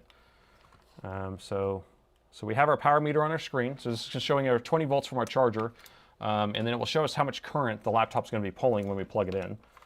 We wanted to pull probably about an amp or so to start out. So let's see. Actually, this one doesn't turn on its own. So we're going to plug it in, and it should go to 0.01, 0.02, and then it's just going to sit there. Michael, thank you so much for the donation. And this will go straight to this guy's repair. Where's the plug? Okay, ready? Here we go. It's plugged in. 0.01, that's what we want. 0.0, and it went down to 0. So that's generally not that good of an idea, but we'll see. Okay, here we go. Press the power button. Hey, we got 0.54, 0.05. Went back off. Is it going to go back to an amp? Come back on? Nope. Is it coming back on? Nope. Nope.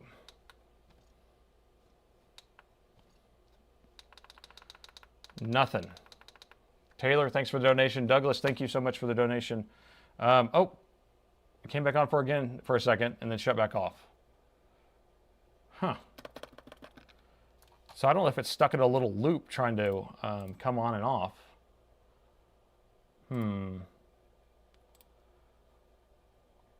Interesting. Okay. Let me... So if it's coming on to 0.54 for a second and then shutting back off, there's probably another short somewhere. So let's check that. CMOS battery, that's a good idea. Let's reset the CMOS. I like that idea. So this machine still has a CMOS battery. There could be a frozen BIOS or an EC chip that is messed up. So I'm going to unplug that. We will press the power button to clear the CMOS. And I don't think I need to reflash the EC chip. I've never had to do it on this machine, actually. Okay, we'll plug it back in again, 0.01. Dark Brandon, thank you so much. Yeah, I know it's hard to enjoy something that's a misfortune for sure. Press the power button again, and nothing's happening when I do that. Oh, 0.39 and then 0. See how it's spiking to point? Okay, so here's what we're gonna do is we're gonna pull the board out and boot it on the bench without anything plugged into it, and we're gonna monitor it under a thermal camera because I wanna see what's getting hot. You'll see something spike for a second and shut off, spike for a second and shut off. So that's where we're gonna have to determine what the issue is.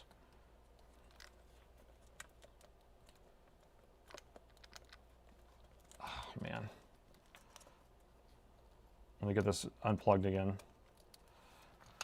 That's why we don't screw it all the way together. I have a tech here that he's notorious for being so confident that he'll put every screw back in the machine and put it all the way back together before he tries to turn it back on.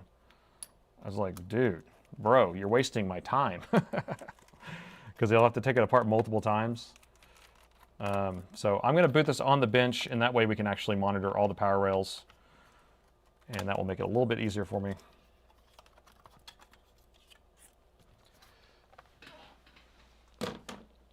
Let me get a DC jack. Should have one somewhere. Nope, let me go grab one.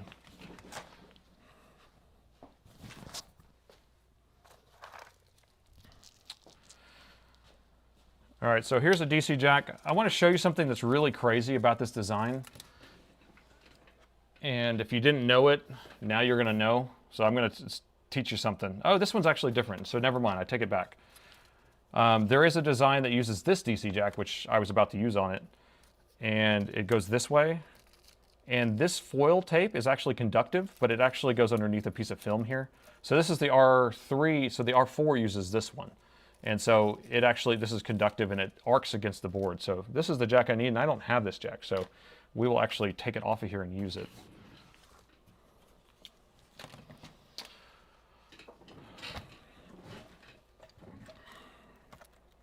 But I want to do it on the desk.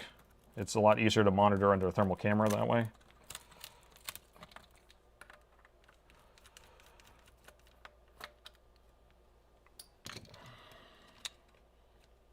All right, how are we doing on the other streams here? We got 13 viewers still on Twitch. Welcome, guys. And 518 now, so we just need 400 and something. Getting closer to that 300,000. Definitely. All right, I'm gonna route the DC jack properly. All right, so I don't have a power button for this separate, so we're gonna just trigger it ourselves. Yeah, I'm streaming on YouTube and I'm streaming on Twitch. So this is the first time that I'm simulcasting on another network. And so it's kind of interesting to try. So here's the power button right here. And I want to show you like how you figure out which wire is your on off. So I'm going to plug in the power. So I have the DC jack plugged in right now. And then if you use your voltmeter, you're going to measure the voltage on your power button.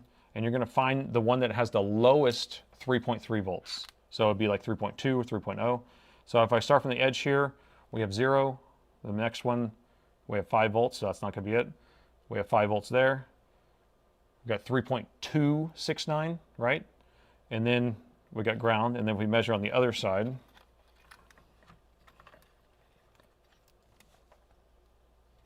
We have 5 volts, 5 volts again, and 0.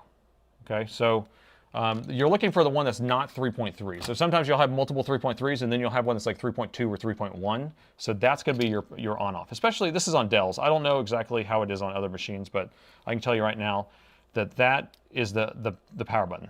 And then you just short it to ground, so I will just put my connector straight across there and touch that together, and then that will power it on. So we're going to get under the thermal camera. I'm going to monitor it there while I turn it on. And so we can just see, what we're looking for is that spike of current and to see what's getting hot. Okay, here we go. Powering on. The fan spun up for a second and it shut off. Okay, so now those reflections, I'm going to turn off my light, see if that helps. So just wait for the spike up. It spiked for a second again. Oh, these reflections are driving me crazy. Fans keep kind of coming on for a second and shutting back off. Fans are spinning up again, shutting off. And I'm not seeing anything spiking on that side. Let's look at this side. Let's see if the chipset's coming on. We're going to wait for it to come back on again, if it's going to. Is it going to do it? It's thinking about it. Do we need to trigger it on again?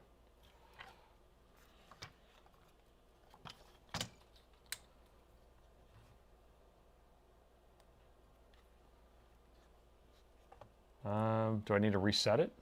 Because normally if you have a bad CPU, what's going to end up happening is the machine will actually come on, kind of stay on, and then it will start giving you a blink code. But I don't think it's working like that. So I'm going to unplug the power again. You saw the hotspot for the first time. You know, it might have been a reflection though, but we'll see if I can turn this back on. Okay, it's on. I'm going to flip it over. So what I'm interested in is seeing what the chipset's doing, or any of these. Oh, okay, was that a reflection or what was that over here?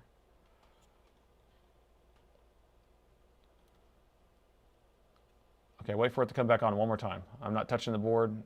That reflection drove me crazy.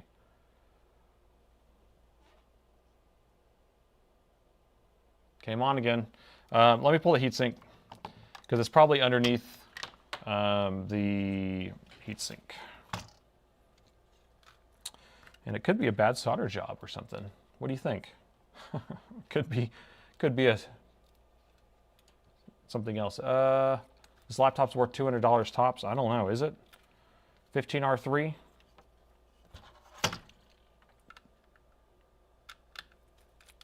I don't know. I think these boards cost more than $200. Maybe the laptop, maybe you can buy complete laptops, usually around 500 or more.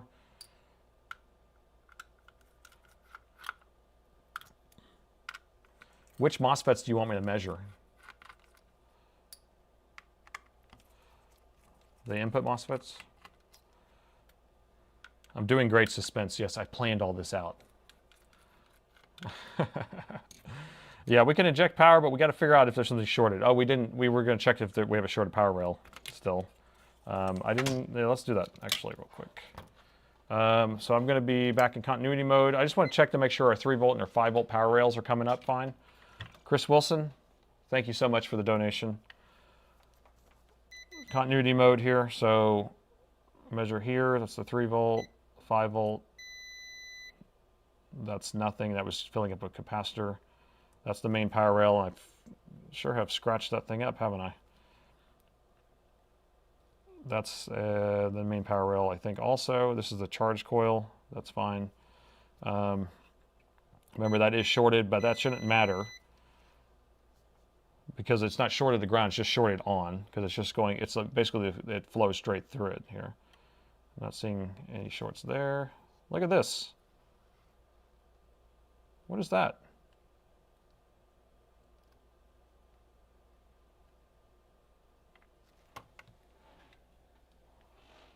Camera, sorry about that. So I actually just went through all of these, but then I moved over here and I said, what is that? There's a big solder ball here.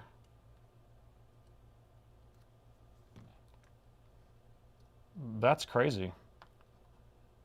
Is there any, can someone, I mean, there's no way I put that there. Hey, you work for Salem Techsperts and you appreciate my work. Oh, wow. That's awesome, man. Yeah, I'm going to be headed up to visit him at some point. I don't know. Can somebody go back and look and see if I mean, there's no way I did that. I don't see how I would have done that. But I don't see how it shorted anything either. And it's not shorted. I mean, there's like a little bit of stuff here.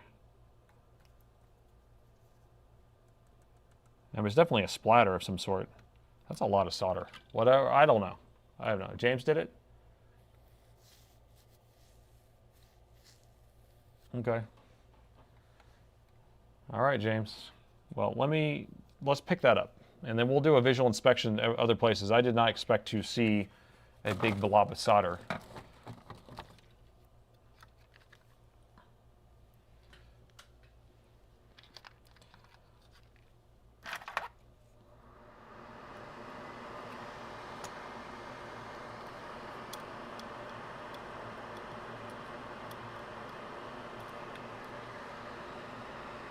So we'll just use this to pick it up.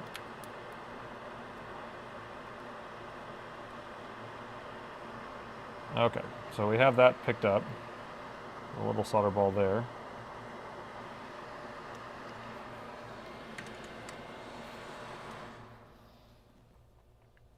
All right, so let's just do a quick scan around the board, make sure we don't have anything else going on.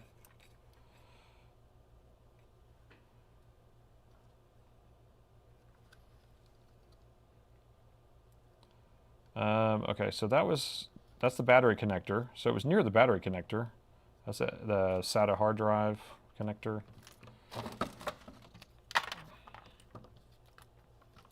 Let's see what else we got here. CPU again. There's our brand new MOSFETs. And you can see, you know, the solder bridges here, but again, these are all together, so that's not a big deal. And these are fine. So all of that looks fine. And I don't think that these are shorted because we would have a short somewhere else. This is the CPU's measurement, which is 1.4 volts, or ohms.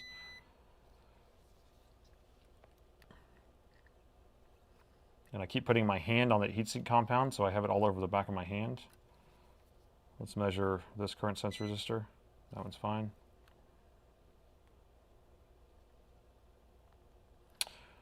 This is the GPU power stages. There's the beautiful GPU. The VRAM. The VRAM power stages. Those are at 0.7 ohms. Usually those should be a little like 20 ohms. Oh no, this is for the VRAM. Yeah. Try near the CPU. I just want to look around real quick.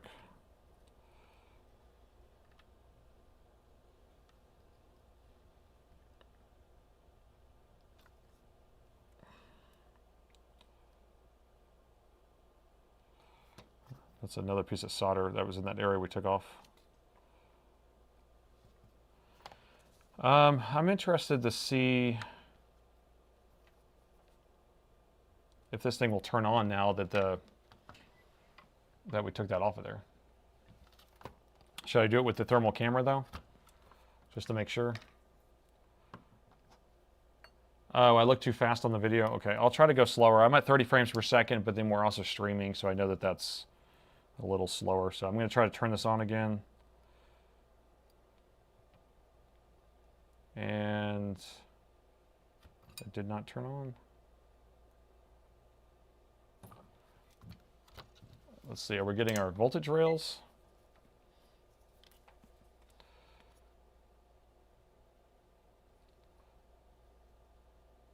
Yeah, I don't know if anybody's worked on it beforehand, but we have the 3 volt, we have the 5 volt power rails.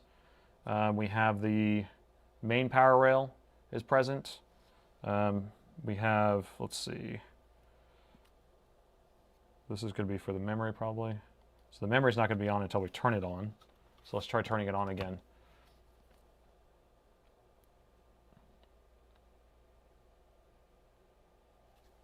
Huh. I can't. It's not turning on. We need more power, Captain. There's our 3.2. We short it to ground. And it's not turning on. Interesting. Check near the CPU. It could be a cause of a CPU not powering on. Well, I mean, there's really not much you can check near the CPU. I mean, we have, because the main power rails are going to come over here to these MOSFETs. And let's see. I mean, this thing could be dead. But it should still power on. It should try to come on. Let's change out.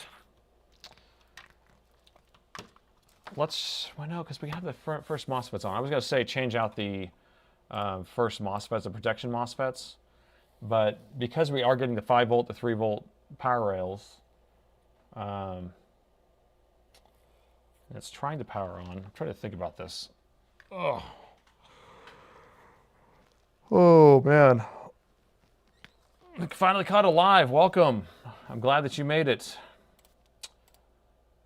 We're working on an M15R3, no, a 15R3, and it had burned up MOSFETs on the CPU, and now we can't even get the turn on anymore. We were getting it to turn on, and now it's not even doing that.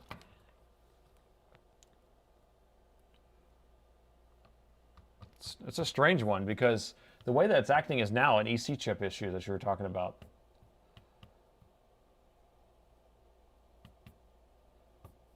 Did you saw the spike to 0.37 again? I mean, here, I'm going to press it again.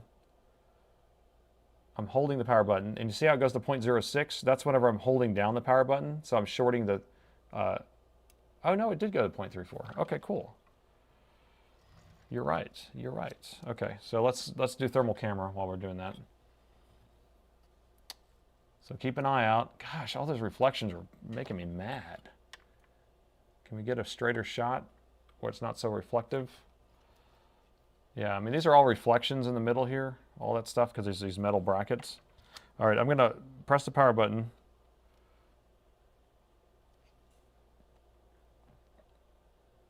But it's not spiking up on power. Okay, 0.33 for a second. What's annoying is I can't press the power button while I have it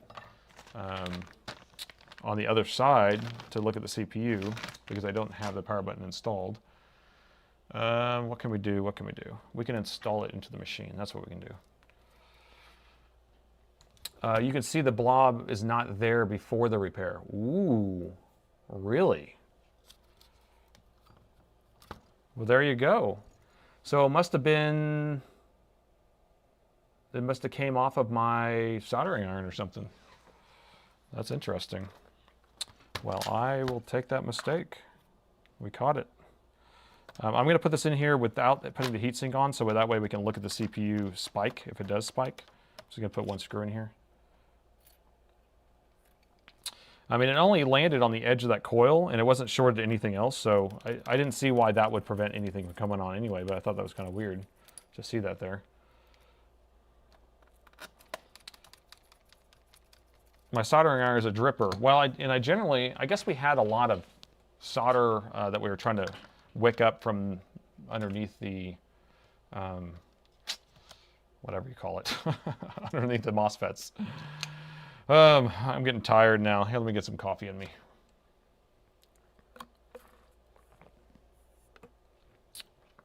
All right, so I'm just putting the motherboard back in here. I'm going to reattach the power button so that way I can press the power button while we're monitoring the CPU.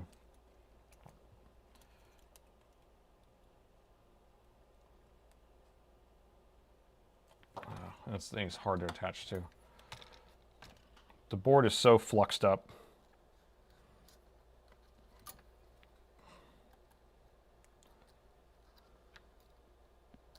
It would be nice to get this one going for him. But the odds that a CPU will survive after those is pretty low anyway. But you usually get the power on at least. So that's why it's hard for me to say that it's just a bad CPU. Got to be very careful with this connector because it bends the pins if you do it wrong. Okay. All right, so I just have the power button connected. I'm going to do this maybe. Hang it over the edge so I can press the power button. See if I can get my finger in the right spot. Let's see. Okay, so I can press the power button. Try to get the thermal camera lined up. Thermal camera's lined up. I want to see if the CPU or GPU spikes on for a second. So if it does spike the CPU on for a second, and you see just the edge light up, then we know it's a bad CPU and we can move on. And Trying to find the power button. Oh, pressed it. Up. Yep, that was it. Do you see the edge of the CPU light up for a second? There it is. Boom. So there's a short inside the CPU. Boom. You see that? So it's trying to start the CPU and it just shuts right off. So that is definitely a rust in peace. Yeah. See how it's just pulsing over and over again?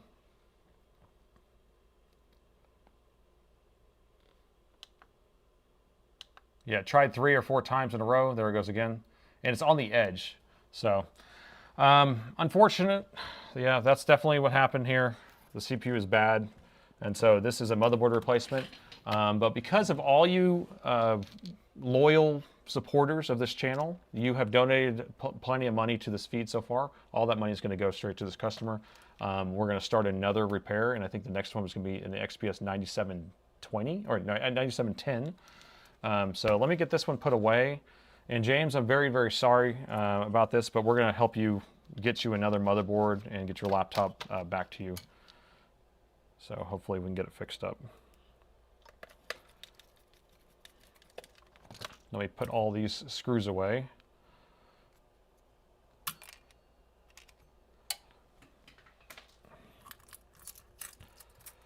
Sorry, James. Jim, it's dead. We need more power. Star Trek. Yeah, I started watching some Star Trek again. It's been a long time.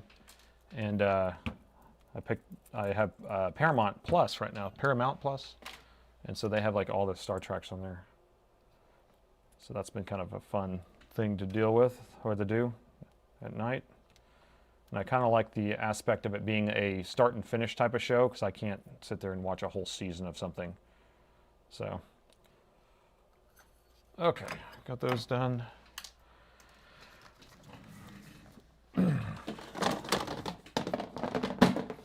All right, next one was the 9710 XPS. Let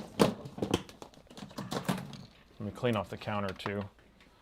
It is dirty. Time to learn to replace CPUs. Yeah, so maybe I will experiment with that soon. I need stencils. I need more equipment to do the actual, you know, switching it out. But, you know, I could sit there and change it out and then it will not work anyway at the end. But that might be a fun thing to do. And James, maybe I will do that for you. Maybe I'll try that out. I'll have to order some parts though.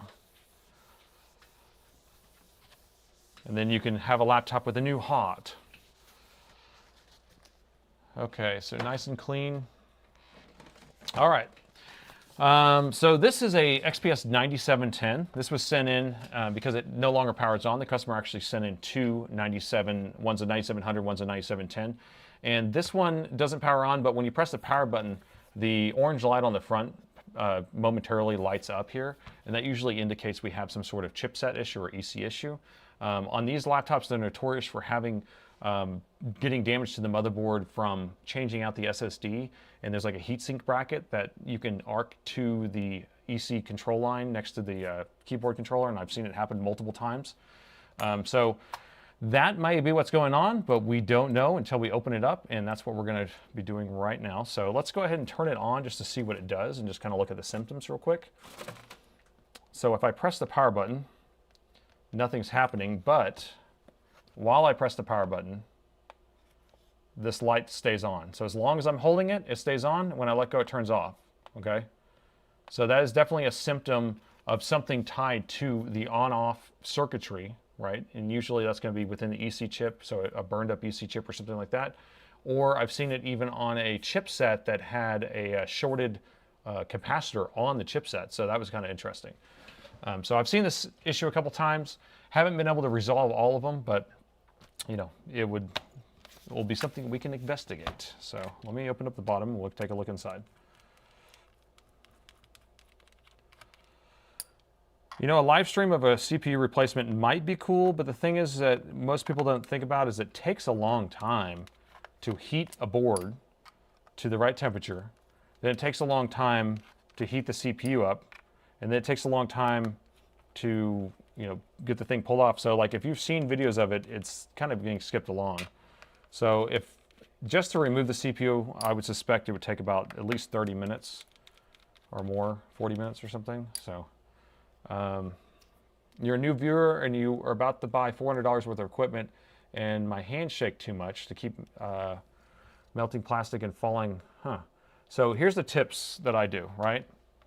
So my hands will shake too if I'm holding it up here, right? So I'm holding it still, but what I do is I'm setting my palms down, and then you're just trying to, almost like a pencil, you know, like you have to have support. So the best thing to do, like if you have my hot air station here, I actually have my arm sitting on the edge of the desk, and then that's what's holding it there. And same with the soldering iron.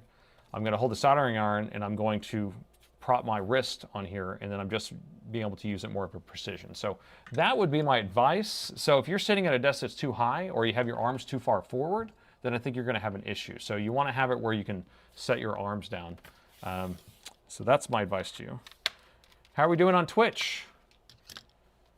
Let's see how many viewers we have over there. We got 12 viewers with 36 followers. Welcome aboard, guys. I'm going to be doing this every single week at 6 p.m. Central Time, doing live motherboard repairs. We never know what we're going to be getting ourselves into. So the bottom just came off very easily on this. So normally on this machine, I have to pry the bottom off. So it just came off very easily with my fingernail. And take a quick look around. So we do have the main battery here. It does look like a Dell OEM. We do have the serial number here, and I'm starting to see more and more of these counterfeits that have a serial number, so we have to be careful. So if you scan this, the best way to figure out if your battery is counterfeit, scan that serial number, and it should match what's written on here. The other thing is that you'll see it, and it doesn't put made in China on there. So that doesn't have made in China on it. But it's, so I don't know. Usually it has made in China there. So I don't know. We could scan that and see. Maybe someone can scan it and see if it's the same number for me. Last week I went over this, so we had a counterfeit. When we scanned it, it wasn't CN0, it was actually KR0, and it was a totally different number. So it looks a little suspicious to me. The fonts are a little bit in, and so normally this goes all the way to the edge and further out, and so it's not all the way in, so it does look a little bit fake. So I don't know. Not that big of a deal right now. We're not thinking that that's going to be the cause, but it's always something to know what you're getting yourselves into. All right, so this design's a little funky. The design here we have two heat sinks on our NVMe drives. There's two NVMe drives. This one's not populated. This one is populated. I can feel a drive is underneath here. Oh, change the title. Thank you. Give me a second. I pre-prepared these, so.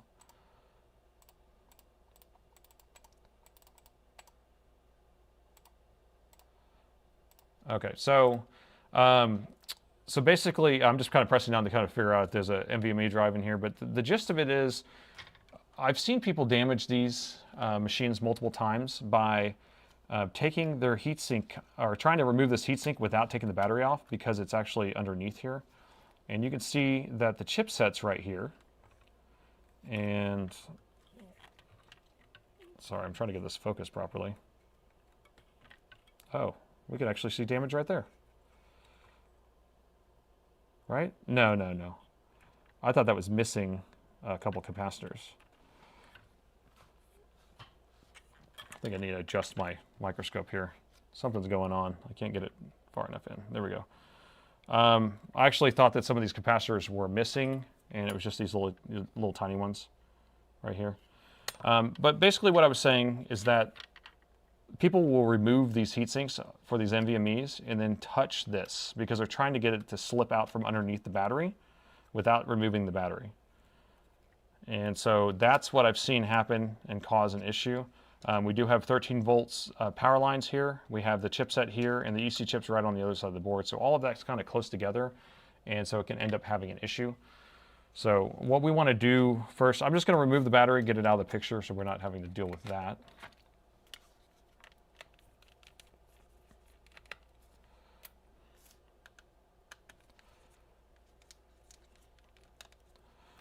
Okay, oh, And to take out these SSDs, I have to take out the battery. So it's like you have to do it anyway.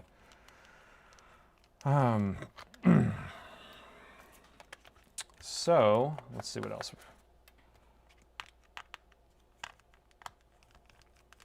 Yeah, it forces you to remove the battery and unplug it. So, I mean, at the very least, you should just unplug the battery, which is this little thing here. But I've seen it where they're just like, okay, well, we're just going to slip that out of there and not worry about it.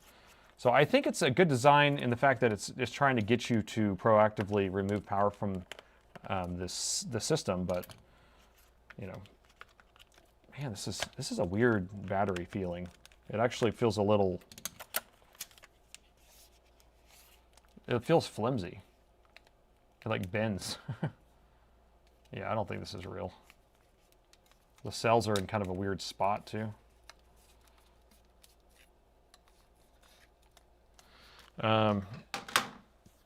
Okay, and we'll take this off too. So I think the owner is in the chat. I think he is. What's his name? Zach. Zach is the owner of these laptops. Zach, are you here tonight? He sent in 2 of these laptops. Just one's a 9710 and one's a 9700. You think the battery is real? Okay. It feels weird to me. So I'm going to take out the memory. There is kind of a gouge here. Right there. Like an impact. So I don't know if that has anything to do with it.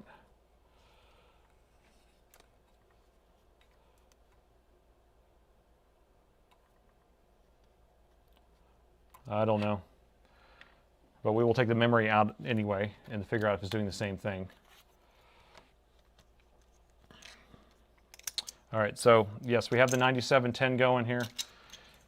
All right, so now that I have those out, I'm going to plug in the power again. I don't have a battery plugged in right now, so we will just see what it does with the power meter, which I need to put a power meter up there. There we go. Let's see if it's... See if the program is set up right. Nope, I got to reboot my program for my power meter. There we go. All right, so we're negotiating 20 volts. We're at 0.05. And open the lid. Press the power button.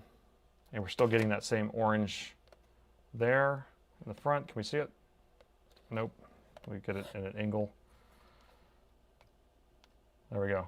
So as long as I'm holding the power button, this orange is showing up here. And I have removed the RAM, the hard drive, and the battery. Okay, the SSDs and the battery. So all that stuff's taken out of there.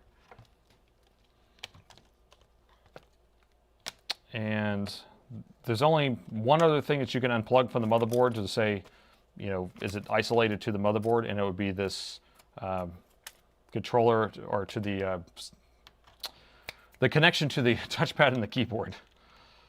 The junction board. That's what I was looking for. I was looking for a word, and I found it. Time to go to sleep soon, yes.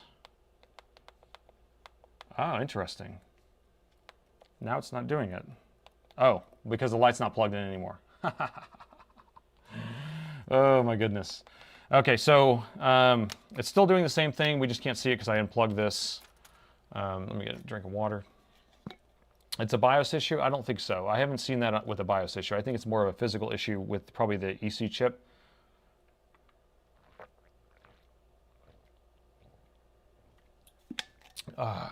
Water's good. Let me pull this motherboard out. Here's another fun thing. You have to pull the heatsink off to take the motherboard out on this machine. And on the other machines, you have to take the motherboard out to take the heatsink off. Go figure. So this one has 2 of the motherboard screws are underneath the heatsink, so you can't take it apart without removing the heatsink. Yes, you watched one of my videos. I've actually had, I think, 2 videos that had this. One of, look, this was completely cleaned off, which is fine, you know, because he knows it's not working, so there's no heatsink compound on here. But all clean. But yeah, I had 2 of these. One of them, this is a 10? I think the 10 had the chipset built on here, so I thought this was a 100, 9700. That's interesting saying it's a 10. I think this is a 9700 personally. Let me look up the service tag. Can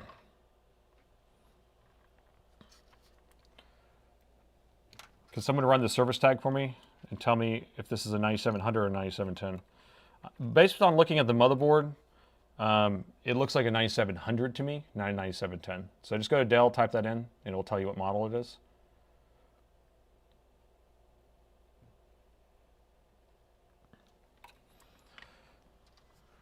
But so the 9700, or maybe the 9700 and 10 have this, and it's the 20 that moves it over here. I can't remember. I thought that it was switched it on that one. So anyway, it doesn't really matter. So I'm just pulling the board out so that way we can take a look on the other side. Because that is where the EC chip is, and then we can test to see if there's a short on the EC chip. And then we can also measure the 3 volt and 5 volt power rails.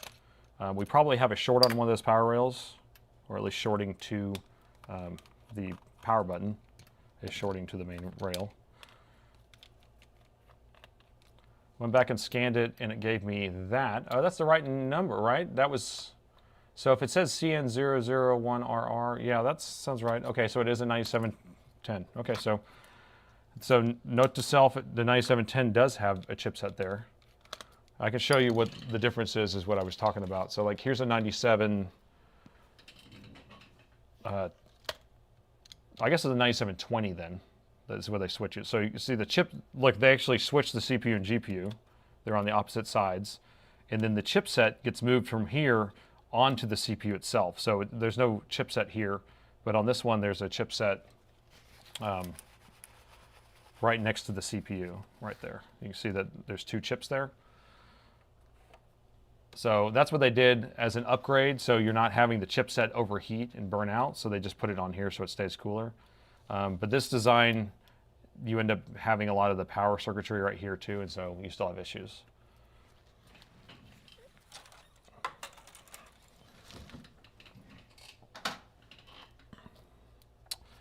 So, did we ever figure out if Zach was in the stream? I think we've called him out enough, right? And he never replied.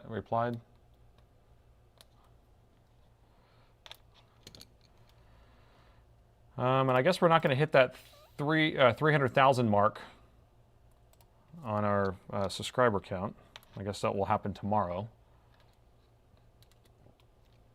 Why do I do a lot of Dell motherboards? So my company specializes only in Dell and Alienware laptops, period. That's it.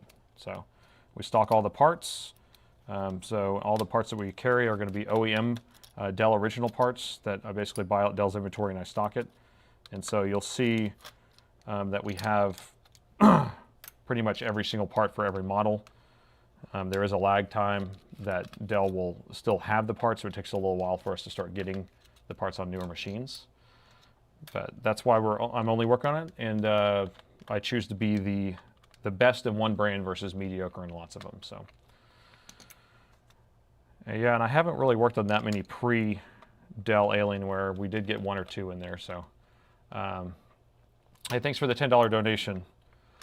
Probably the last donation for the night, but I'm wondering if you've experienced with this. Laptop RAM, 2 identical RAM sticks, some not boot with other brands, even though they are spec the same. Yeah, so I have seen this on a Dell. I don't know about any other brand, but we have some machines that just are finicky with some RAM. And I would just, try upgrading the BIOS, make sure the BIOS is the most recent. You'll have weird little things where it's like, I remember we had some machines in the past where it would be like, if there were 16 module sticks or 16 chips on the module instead of 8, then the chip would work. But if it had 8, it wouldn't work. Like it didn't know how to recognize that. And so maybe it has to do with what the actual memory module, memory stick, or not sticks, but chips are, who manufactured those, not the actual stick itself. So hopefully that helps. All right, so the motherboard is out. So we have the motherboard out here. We're going to be looking around, and what I want to show you is, so this is going to be our EC chip. This is what's going to be monitoring the power button, and this is what's going to be sending that signal over to, there it is.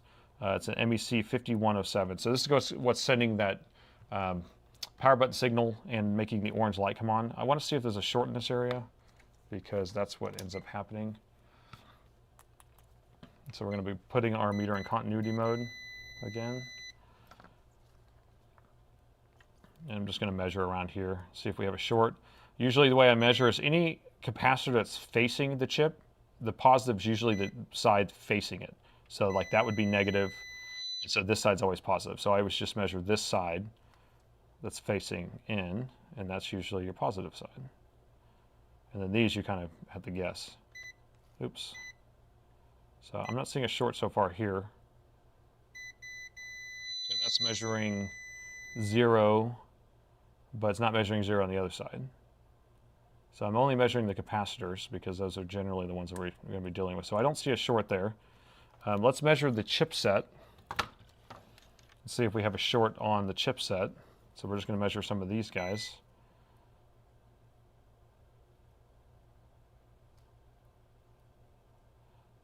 And I'm not seeing a short there either. And I always want to put the red probe on the inside because I don't want to have to fill up the capacitors. So we'll do the red probe facing in. And no short. So I don't know what's wrong yet, but we will figure it out.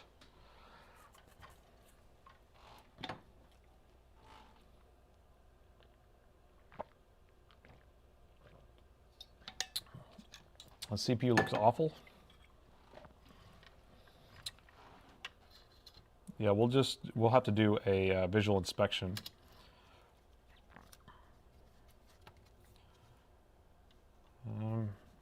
Well, that looks okay.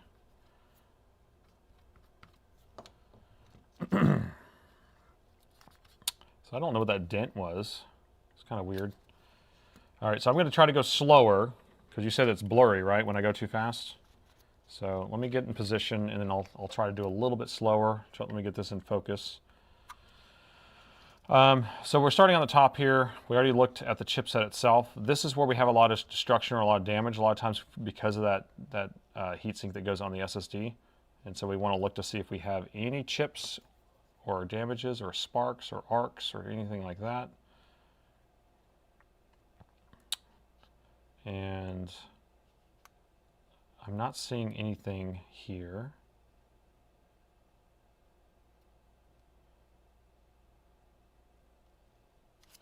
Okay, and then I'm going to flip it over. That way we can kind of cruise over near the CPU, and then we're going to flip it over and look at the other side. The other side has a lot more stuff that we want to look at. But I just want to look on the edge of the board too, because what happens a lot is you'll have people prying the thing open to try to get that bottom door off, and then they'll pry and rip some chips off on the edge.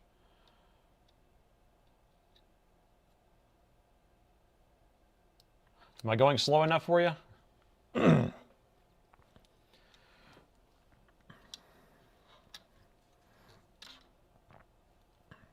All right, there's our Wi-Fi card.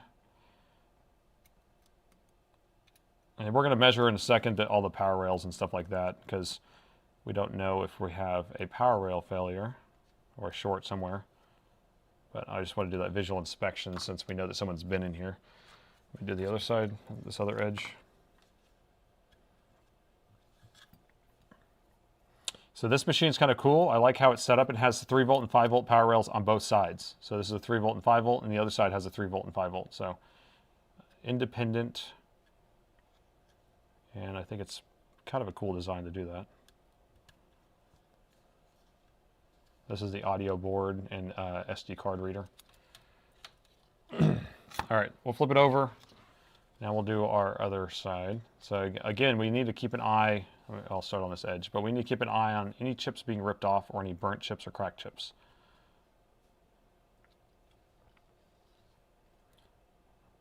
So all that looks fine. Is that a dot or is that just a sticky?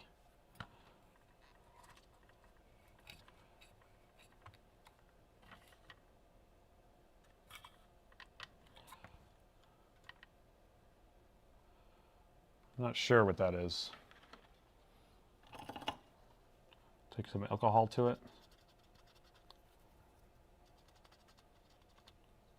It was just a sticky. All right, we'll keep going, keep cruising along.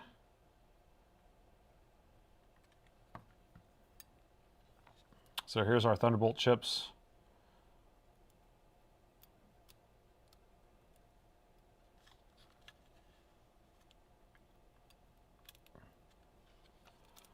And that's fine.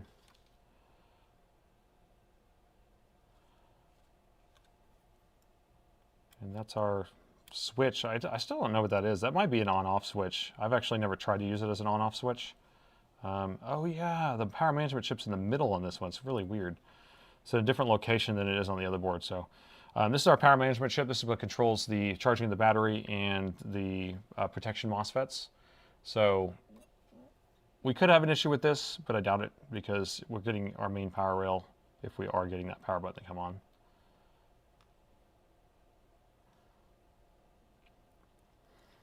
You know what we're going to do, actually? I know what we're going to do next. I got it figured out. Let's start of this. So we're going to plug in the power and then monitor on the thermal camera. I bet whatever's pulling that 0.05 is going to get warm. I know that we're going to have our LDO coming on. That's the BIOS chip, by the way. What is this? I don't know what that chip is. But we're going to be able to see probably the EC chip coming on. That's the EC chip. And then we should see something else coming on if we have 0.05, because that's a little bit more than normal. And there's some Thunderbolt again, because we have 4 Thunderbolt ports on here, so we have 2 chips on either side. And that wraps us all the way around to the end of the board. I don't see any physical damage. I have seen these ripped off, or one of these before, when someone pries open the board. Trying to go slow. Okay, that's it. Let me see if I missed. I wasn't reading chat, so I'm thinking EC chip or chipset right now. So I don't know at all. I don't know at all. It's usually one of those things. But let's plug in the power, and then we'll monitor it under the thermal camera. And this board in particular, when you plug in the power, after you've had it unplugged, it should automatically power up and start booting. So right now we're pulling 0.05 if you look there. And so now we're going to look at the thermal camera and see what's getting warm. We have our chipset is turned on right there. You see it's warm. We have, those are reflections, I think. Let's see. We have some reflections, so nothing to worry about there. I'm going to come over to this edge of the board. Nothing getting warm there. I'm going to flip it over. I want to see the EC chip. EC chip is on. You see how it's warm? So we have our chipset and our EC chip are on. And I'm tilting the board to try to get rid of that one hot spot, because that's just a piece of copper. And so if I tilt the board, it goes away. And so this warm area that you're seeing here, this is the chipsets on the other side of the board and our EC chips there. So that's going to be all of our current that's being taken up. Yeah, I'm thinking EC chip. That's what I'm thinking. I don't know. Let me see if the BIOS chip is on, because we could have. I don't think it's a BIOS issue because of the way that operates. It's usually an EC chip issue, but I just want to see if the BIOS chip is actually turned on. So pin 8. So here's pin 1. Pin 8 is going to be our voltage. It is powered up, so it should be pulling the information off of that BIOS chip.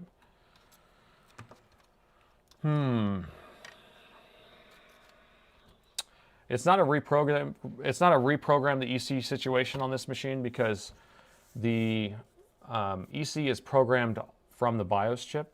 And so on any of these motherboards, if you plug in the power and the board automatically turns on, what it's doing is because the EC chip is not pre-programmed, the board has to turn on automatically, and then it accesses the BIOS, pulls the EC region off the BIOS, writes to the EC chip, and then then it starts running like normal. So that's why what an EC or a CMOS reset is. So if we're having an issue with our EC chip, it's going to be a situation where we have to replace the EC chip. And that's kind of what I'm thinking we're going to have to do. Well, I mean, we could try rewriting the BIOS, but I do not think it's a BIOS issue at all. So I think we're going to have to pull the EC chip. I hate doing these EC chips too, because they are a lot of pins on it. And the balls are really tiny if you have to reball it. So generally what I like to do is just do that transplant type of situation where I pull it off another board and move it over. And so that's probably what we'll end up doing, is try to do a perfect pull and do a transplant so we don't have to reball anything, because that always takes more time. So what is an EC chip again? So EC stands for embedded controller. And so what it is a microcontroller that's running a loop of code that is monitoring the power button and all the keyboard presses. So it actually has a bunch of GPIOs, so general input and output ports or pins that are control a lot of things. But it also speaks with the power management controller, so it can actually charge the battery. So it's kind of the startup chip. So without that, the board won't come on. Okay. So I could, we're going to pull it off and we'll see what happens. Let me see if I can find another chip first. What did we say this was? A 5107? MEC 5107? Yeah, so MEC 5107 LJ. So let me see if I have any of those. So I have a lot of donor boards here. So that's all this stuff is all donor boards. And not all of them actually are donor boards where I steal parts off of it, but some of them are just kind of like I need to look at or whatever. We bought a bunch of them, and then some of them are having weird issues. Like, so I'll usually, on this one, like I mark red onto the CPU or GPU if I've stolen chips off of it. So this one, it's already missing an EC chip. I've already stolen the EC chip off of it.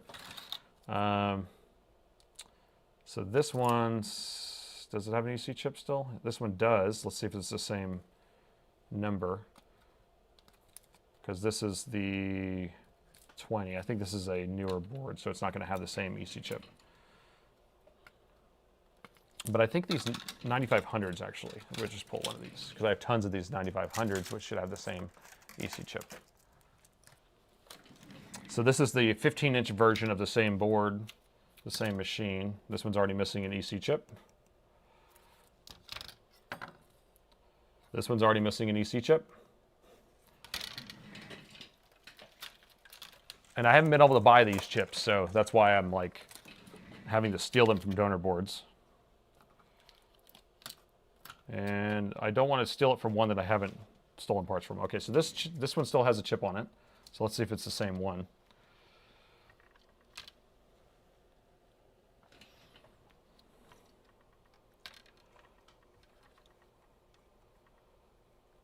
So this is an MEC 5200. So that's not the right one. So back to the drawing board.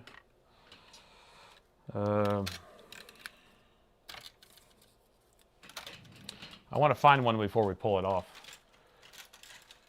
It seems like the model has a lot of EC issues. So the only EC issues that I've seen is usually whenever someone has been inside of it. So I don't know if Zach was here, if we can ask him if somebody's been inside of it or not.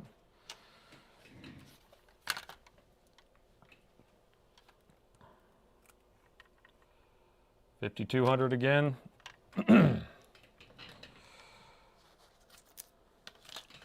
The 5200s are going to be on the newer boards, so that's why I don't have it there. Okay, here's another one. EC chip stolen. EC chip stolen. EC chip, okay. Let's see. Do we have a winner chicken dinner?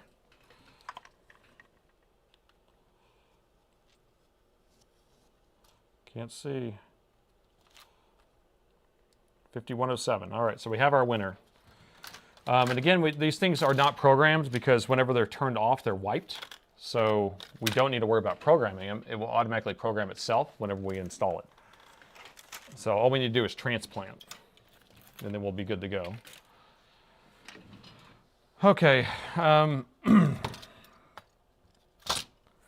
So what we're going to try to do is we're going to try to do a clean pull. So we're going to heat up the board enough. We want it the solder balls to flow, and then we can just lift the chip off and then leave half the balls on the chip and half the balls on the motherboard, and we'll do the same with our donor board, and then we'll be able to move it over. Yeah, we are assuming that the BIOS is fine, or that it's not a corrupted BIOS, but the thing is, with a corrupted BIOS, you usually would not see that orange when you press the power button. So that's why I don't think it is the issue. But if we transplant that over and it still has an issue, then we'll do the BIOS next. And then, you know, I already have a BIOS probably made for this, so it won't take very long. All right. So let's get this heated up and off of there.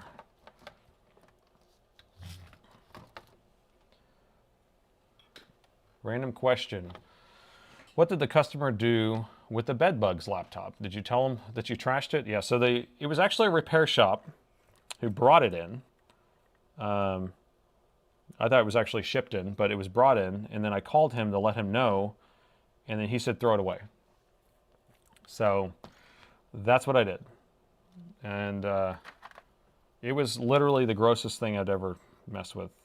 I grew up in a house that was infested with German roaches and bugs and cat pee and rats and all this stuff. So I grew up around all that stuff, and to mess with that laptop, if you haven't seen this video, I did a short of it, but I also have a long form video where I'm opening up this laptop and it smells like cat pee.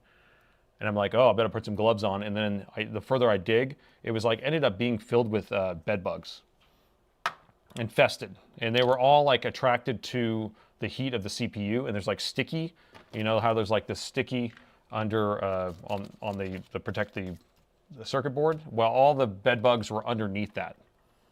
It was gross. Yeah, it was bad.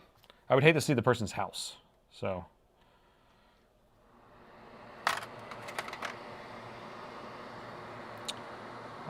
So we're going to do that. I'm just trying to get all this lined up and ready to go. I'm going to put a bigger tip on here. So I have a smaller tip I usually use whenever I'm doing my hot air, but I'm going to put a bigger one on there since we have a bigger chip we're removing. This one has a lot of balls on the bottom. And if you don't know what a BGA chip is, it stands for ball grid array. And it's underneath the chip. Instead of having pins on the outside, QFM, it has it all on the bottom, and so you have to reball the bottom of the chip in order to put it on, or you can transplant it if you do it carefully. And so that's what we're going to try to do at least.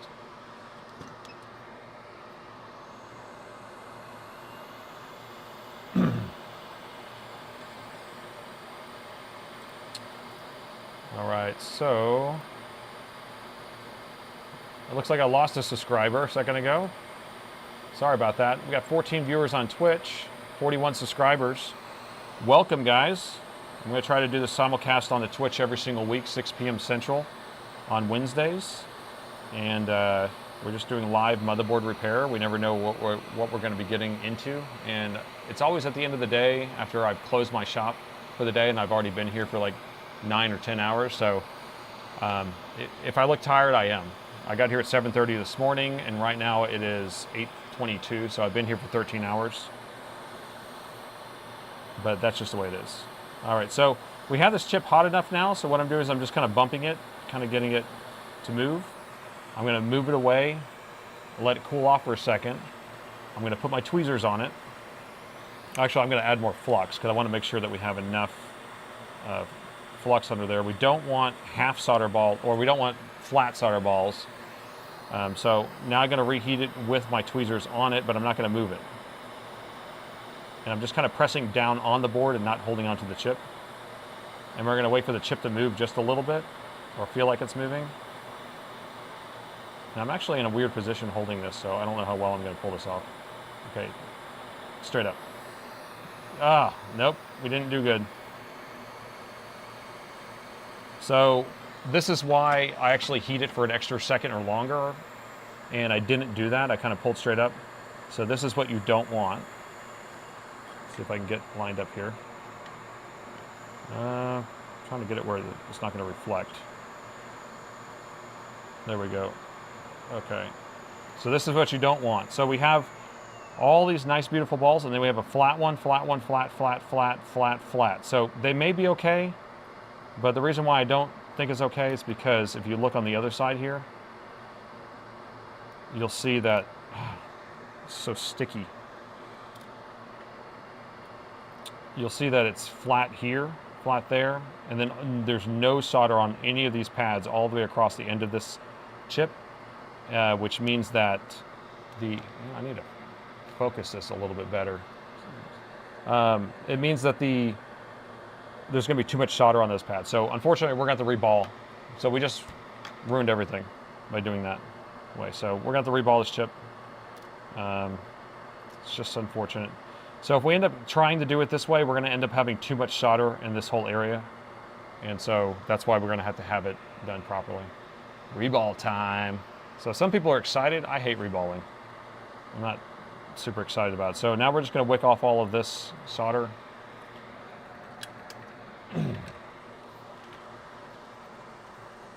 All the clippies. Man, Louis Rossmann has really started a phenomenon with that clippy business. I'm seeing so many people. Oh, no, Chippy. Is it Clippy? No, Clippy, yeah. Everyone's changing their icons to it, and yeah, he's definitely knows how to create some buzz. All right, so I'm just adding some leaded solder, and then we're going to wick off all this. We don't want any solder balls on here now.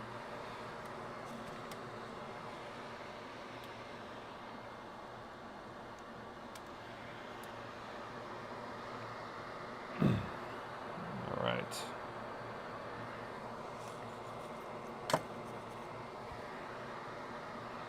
You like to try reballing the EC chip? Would you like some help with that? Yeah, this EC chip is a lot harder to reball just because the balls are like 0.3 or 0.25. They're very tiny. That's the issue I have with them, but it's fine. I wish I had just like a stencil for it, and then you can just roll the balls in place and do it, and it's easy. I mean, it's because I have to use universal stencils. I have to use solder paste. I have to hold it in place. I have to heat it properly, and then like if you move it at all, then you end up messing some stuff up. I did actually see though a technique, and I may try it, where you pre-install a solder ball on either corner and you use that as anchors to hold the stencil in place. So I may try that. I've never done it. I just saw someone do that the other night when I was watching the YouTube. All right, so this is all prepared. Looks nice and pretty.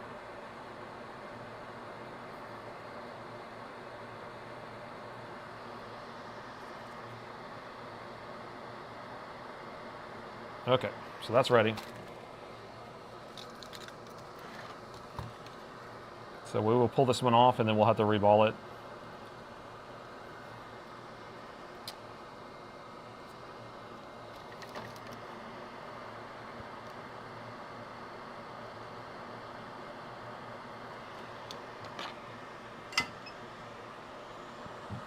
The greatest laptop technician that's ever lived. The greatest Dell technician that's ever lived, apparently. That's what everyone says. Now, that's Salem Techspert's saying. But it was pretty funny that people started saying that to me, and I was like, I don't really know what you're talking about. And then it was, this is when I first started doing the videos. And then I realized that, oh, they're making fun of, or they're comparing me with Salem Techsperts.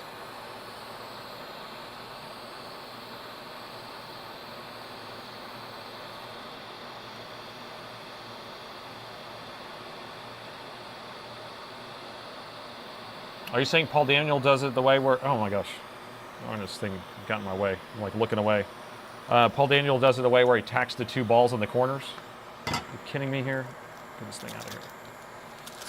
It's sticky paper. Let's try this again. Yeah, I'm going to try that.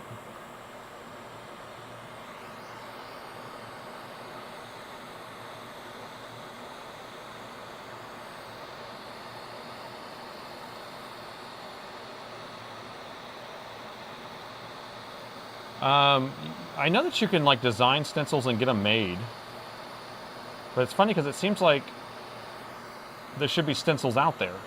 you know, because people have to reball these things, right? So I don't understand why there isn't a stencil already made. So I don't know. So there's our hole, and we even did it poorly again. You can see that there's no solder on that one pad there. That's fine. So let's get this mounted into our chip holder.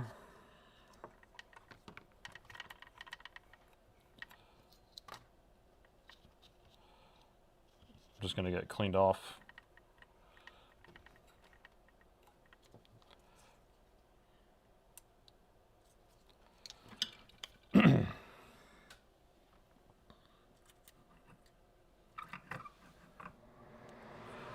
Wish I was a baller.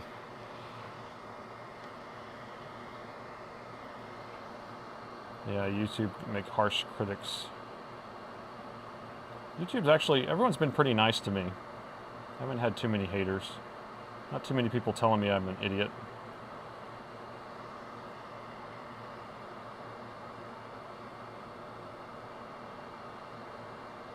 All right, so what I'm doing is I'm just kind of adding leaded solder to all these pads here, and then we're going to remove all this and get it all cleaned off.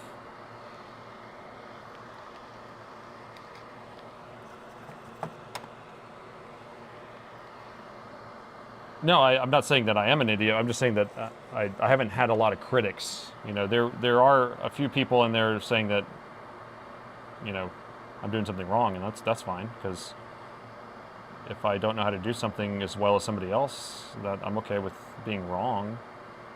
And I'll even pin their comment and say, this guy's smarter than me. I appreciate the input.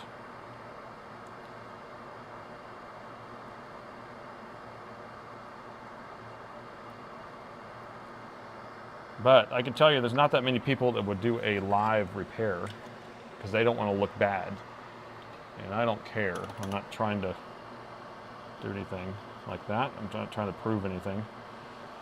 Okay, so we have that. So should we try that method where we put a ball on either corner and then try to set the stencil on there? Let me clean off some of this flux on the other side too.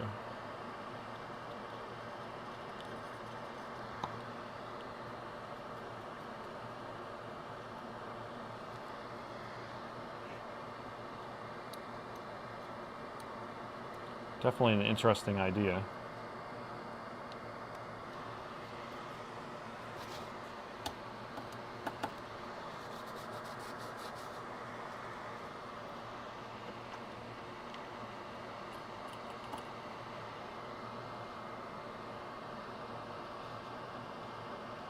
And I don't want to have any extra flux around here. It's not like we're doing solder balls, but okay. So let me find a stencil that works, and then we will continue after that. So we got our solder paste. I'll turn off the sound.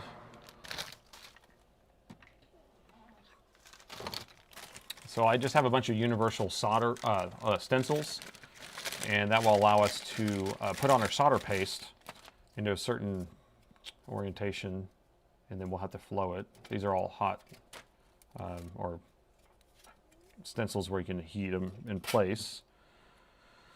But like I said, this is a 0.3 or 0.2 or something.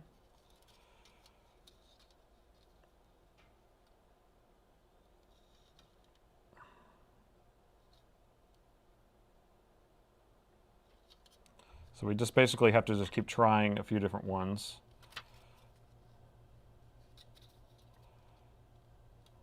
I know it's not that one.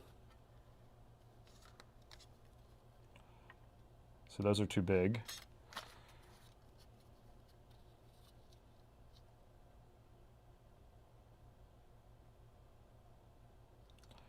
That's not right. Can't remember which one it was. I think it's a separate one I have. I think it's one of these guys. Yeah, I think it's this one. So this is a 0.35. Yep, that's the one. So I guess we'll get 0.35 balls and then solder a ball in the corner. or maybe a 0.3, so then make sure it fits in the hole. Let me clean off this stencil because I didn't clean up after myself last time.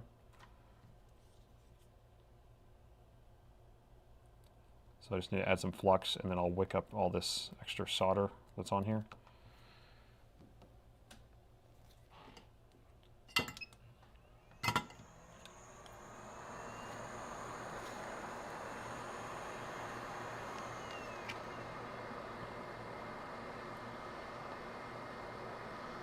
Have I ever thought about using a monitor instead? I don't know. On a microscope?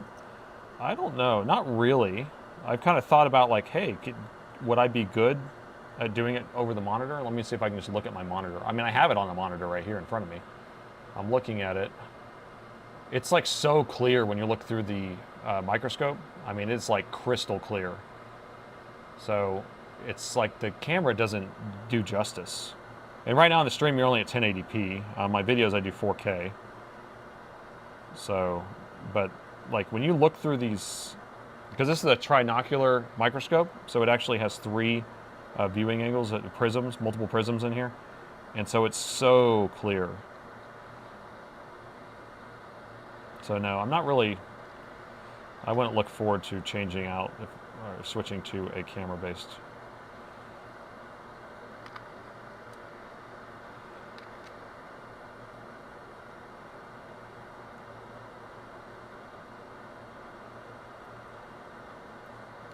Okay. Does that look clean?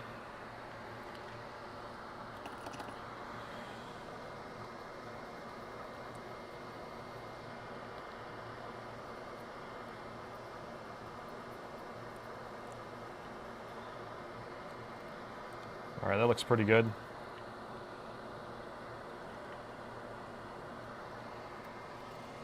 And blow it off to dry it.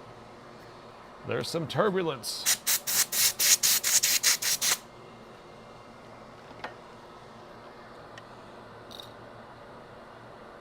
All right, so see, this is what's annoying. Like, yeah, you're trying to get this lined up. I line it up in place perfectly like that, so it's lined up, but then it wants to move on you. And then because I'm using solder paste, I'm just wiping a bunch of solder paste all over this, and then it gets all over everywhere else. So that's why I try to do it in the corner, but then I'm kind of off even. You know, I'm like applying the wrong pressure. So if I do it in the middle, it's a little bit better. So that's why I'm so irritated by doing this. If I had the right stencil, then it wouldn't be a big deal. So yeah, I'm going to try doing that solder ball thing where we're basically going to put a solder ball on each corner, and then that will tack the stencil in place. A magnet holder would probably work, but you have to apply a lot of pressure. It needs to be even pressure. So we're going to get some solder balls that are let's see. Here's some 0.3s. Maybe we can try putting a 0.3 on it. What do you think? Or should I do a 0.35? The stencil for a 0.35, but I figure smaller than it fits in there. Duct tape will melt. I mean, I can use Kapton tape to hold it in place, but I still have to apply pressure on it. So I have some 0.2s, I have some 0.3s, 0.35s. I'm going to do a 0.3, I think.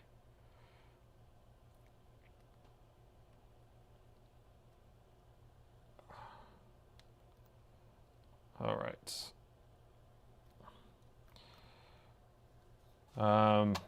Here, while I'm doing that, let's see how we're doing on Twitch. We've got 13 viewers, 45 followers. Welcome aboard, guys. We're doing a board repair.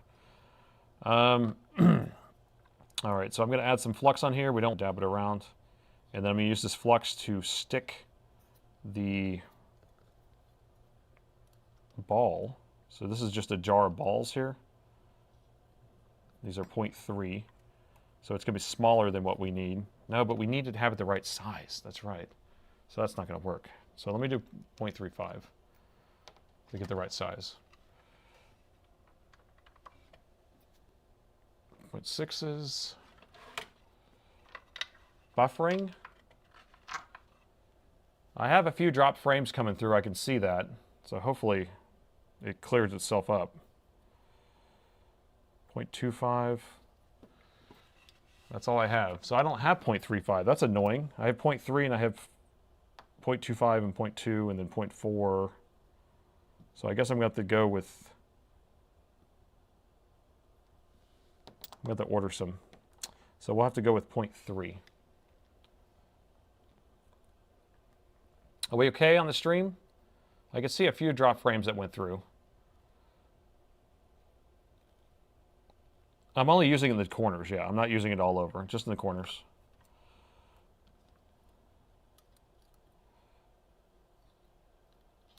And this is just a test anyway. I could probably just replace the ones in the corner afterwards. All right, so I have one here. So we'll just set it, if I can get it off of here. Set it right there, there's one.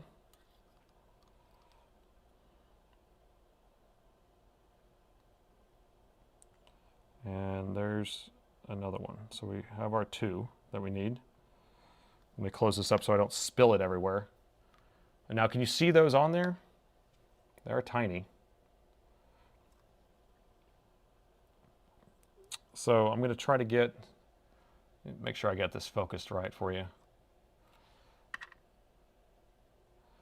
So I'm going to heat it up really slowly, and I'm going to make sure that it doesn't blow away. And so we're going to do 300 degrees. Well, let's do 280. 280, and then I'm going to do like really low air pressure, like 15%. I actually have a big nozzle on here, so it's not going to be very much anyway. I'm going to do solder paste in a second. I mean, I could go through and put solder balls on every single piece, but the stencil I have is not going to be the type where you want to roll solder balls all over it, because you want to have one that's an exact fit, because I have a holder for that, but I don't have the exact stencil. So we're going to do this way, and I'm just going to come in here slowly, and I'm doing low air pressure and low heat, and we're just going to try to heat that corner. I got that corner on, and got that corner on. All right. Wow, that was easier than I thought. Okay. Well, that was a little too easy. Now let's see if this fits on there. Wow. And I guess solder paste could still go down in there and finish it out, even though it's a little too small. So that's kind of cool. So I guess that's the ticket. I like it. I like it a lot.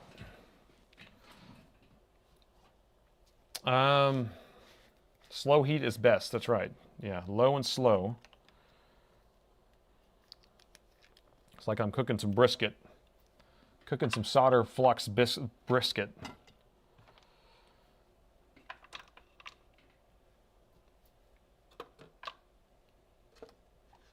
All right. We're almost ready. So I need my tweezers. I just reorganized all my stuff and now I don't know where anything is. It's really annoying. That's right. I was like, this is going to make it a lot easier to get to, and then I put it all in a spot where I don't know where it is. Okay, so I need tweezers that will hold this down, the stencil down, and don't burn my hand. And I also need some sort of something to wipe the flux in the hole. I mean, not the flux, the solder paste. And then we need to dry off our solder paste, so it's not too wet. So I'm going to scoop some out of my little container here. Oh, you can't see it.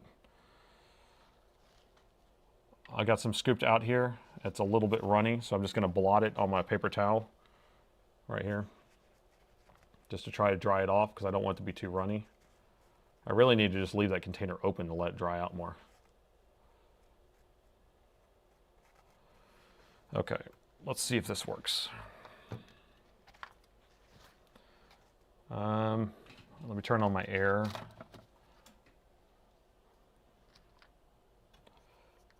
All right, so once I get this lined up, I'm going to hold it in place with my tweezers so I don't melt my hand. But I want all that stuff to line up perfectly. What's going on here? There we go. It was crooked on there. Okay.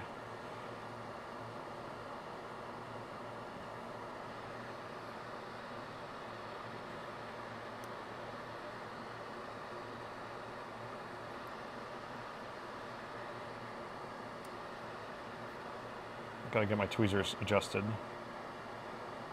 All right. All right, so that's pretty good. Pretty straight. Come on.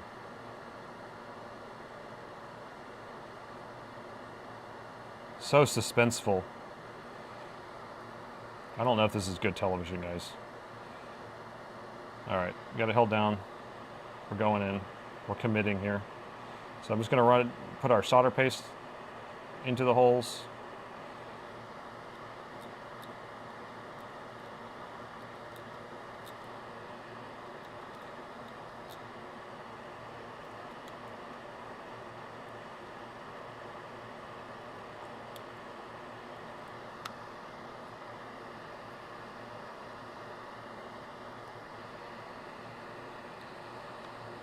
And then I gotta wipe off the excess.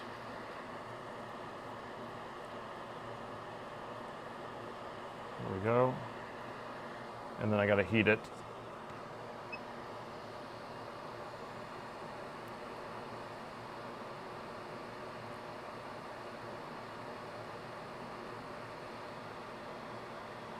It looks a little wet, sure does. It looks a little wet.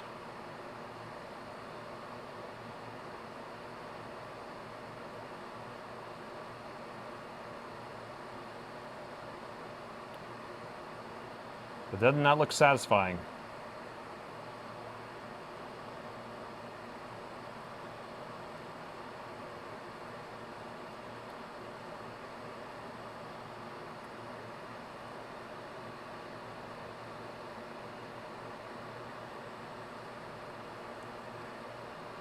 Okay.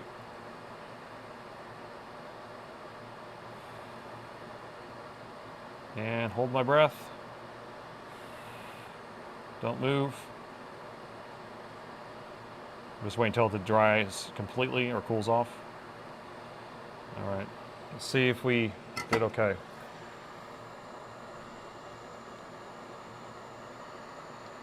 Yeah, looks good. Looks like a lot of balls, lots of extra balls.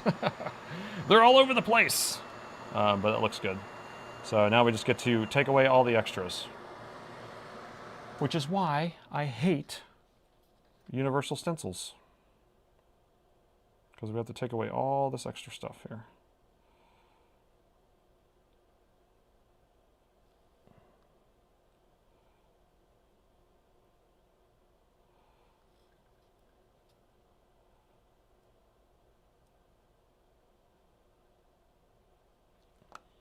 Does that look good? Some ASMR for you.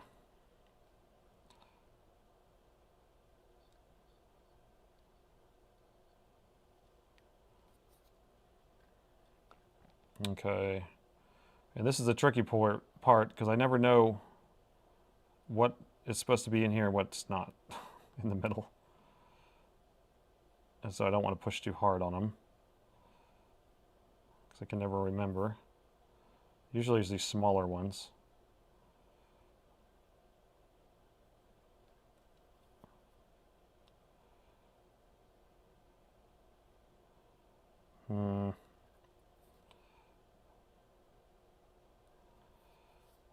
What else? What else?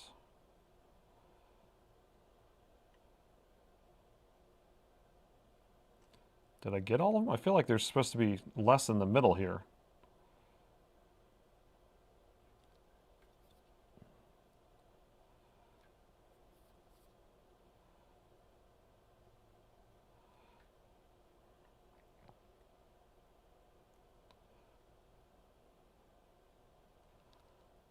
Let me look at the pattern of the board because I can't tell.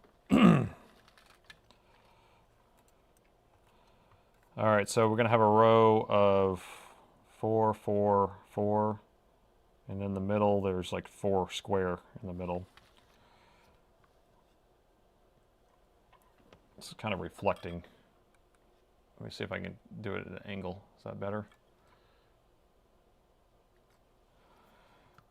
So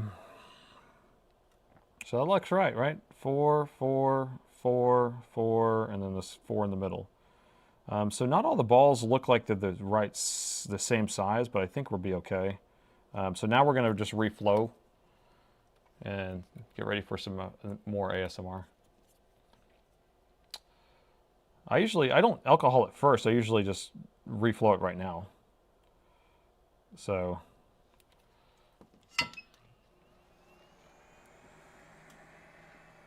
3D print a stencil. What kind of printer are you using?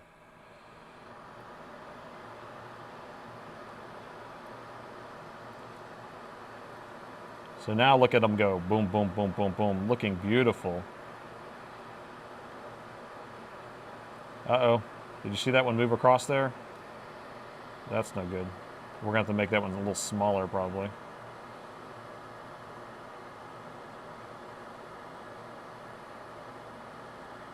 So we had one, I think this one right here got a little big. I think we can steal some of it. I think these tweezers are bunkus. Let me get a different pair of tweezers.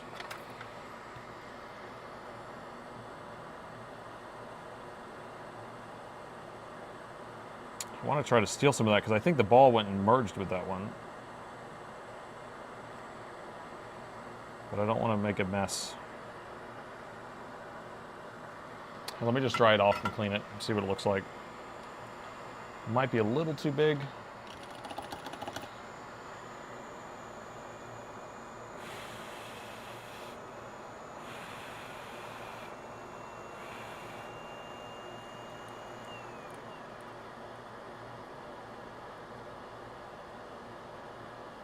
Yeah, I don't know. You think that was too big? That ball's too big? I don't know if you can tell. Use a dry soldering iron and try to just wick up some of it.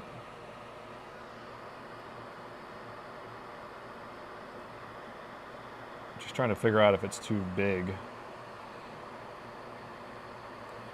I mean, there's a couple of them that look a little bigger than the others. Like that one and this one all look a little bit too big. And these look a little smaller. I definitely don't like the size of this one though. Yeah, I could try to pick up a little bit off of it. I hate to, I guess we can, yeah, so that's what I hate about doing this.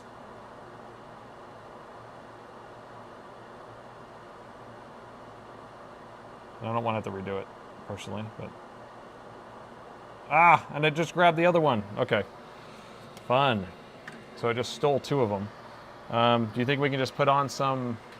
I wish I had some .35s. Some hot tweezers? You think some hot tweezers will make it easier to grab them? I just touched it with my soldering iron. What if we did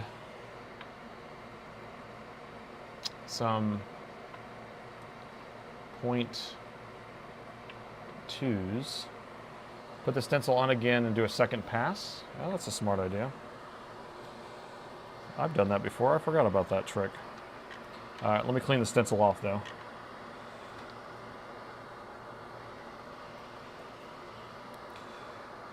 I don't think this is entertaining. I think this is excruciating to watch.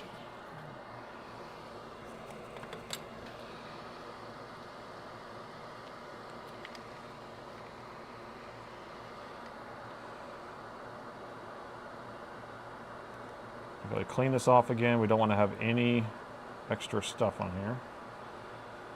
But yes, it's a good idea to do a second pass.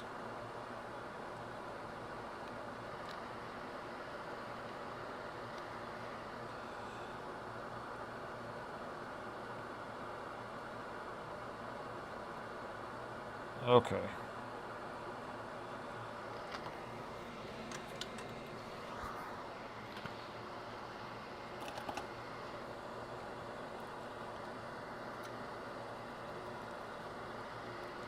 Looking good.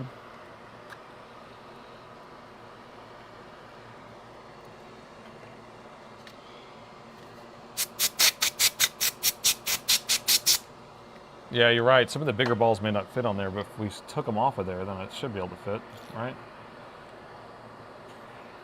Let's see.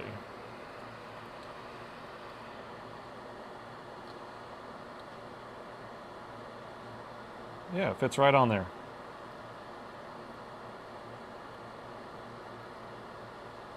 I think.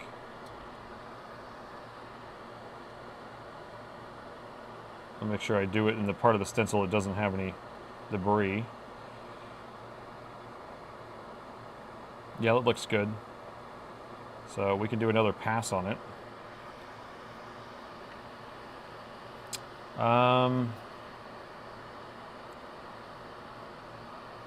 So I don't have any flux in here though. I'm trying to think about that. I need to put a little bit of flux because we alcoholed it off, you know, but I don't want too much flux.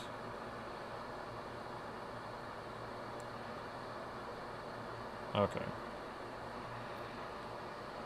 There we go. All right, let's get in position.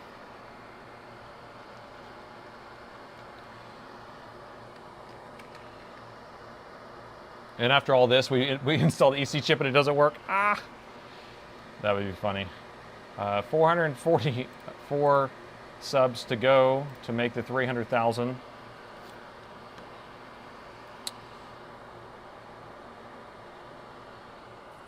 All right, I got to blot off this again, the solder paste.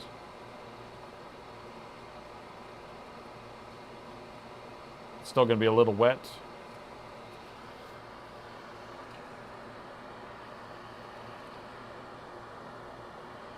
All right, I'm going to zoom out a little bit so you can see more of it.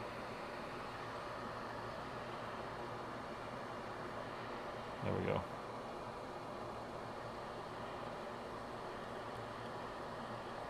I don't want to put too much on here because I don't want. I'm trying not to get it where it goes all over the outside of the chip too. So that's why I'm trying to target the inside only.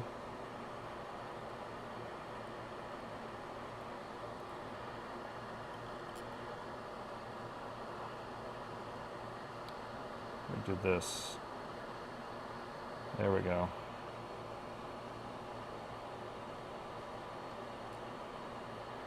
Okay.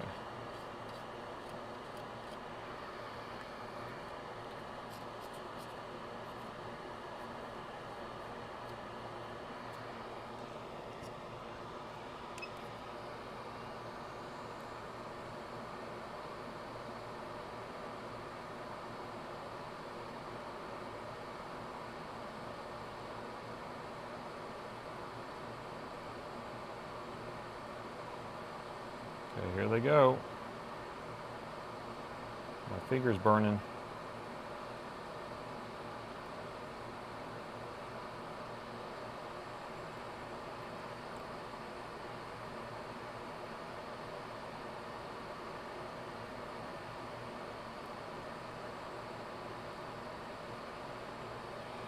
Great.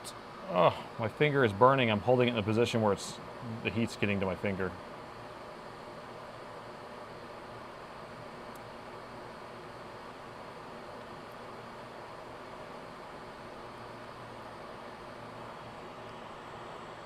Okay.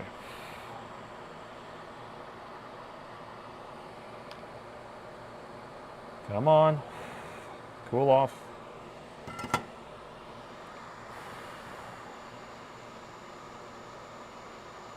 Okay. Whew. I think I burnt my finger. I did this for you. I did this for all of you. Okay, let's see. Is this guy going to come off?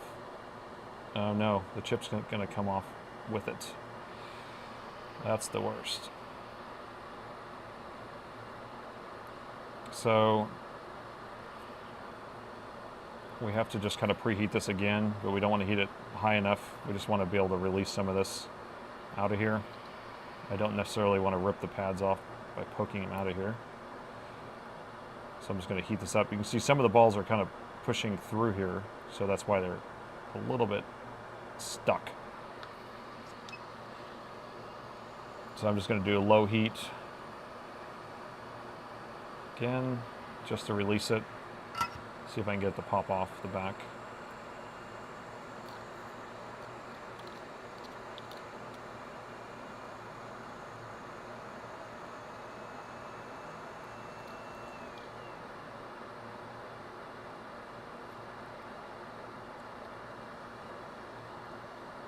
Come on. Come on.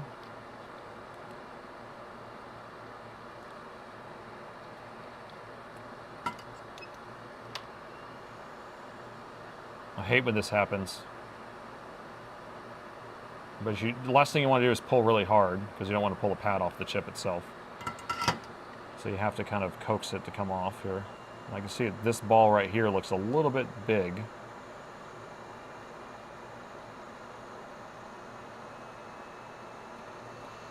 Oh, this is so frustrating. And so if I hit it with this soldering iron like that, then it releases it. But now I don't have a ball there. So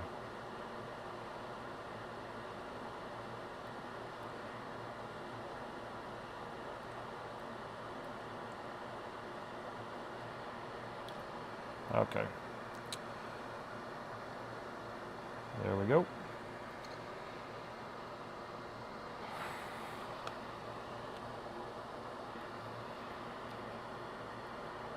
What time is it? Ooh, it's been my 3 hour, I'm at my 3 hour limit. I'm turning into a pumpkin. I get tired at this time. So we'll see how we did. I actually, what we can do is, like I had one of these pads I had to kind of suck off. So this one right here. But we can actually use one of these balls on it. So we'll save that, put it right there. And that way we'll be able to replace that. Should have thought of that in the first place. So we're going to try to pull off as many of these as possible. We'll save them off to the side, and then we'll put one back on.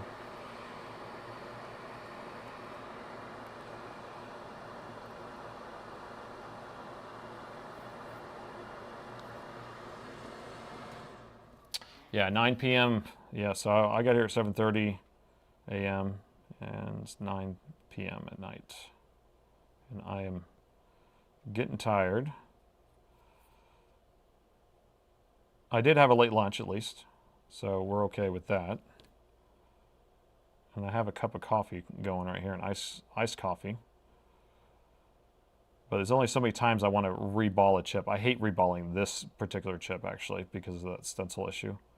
So I'm saving those balls over here so we can fix that one. I'm just trying to speak out loud because I'm trying to think about it. Because I don't want to lose any of these balls.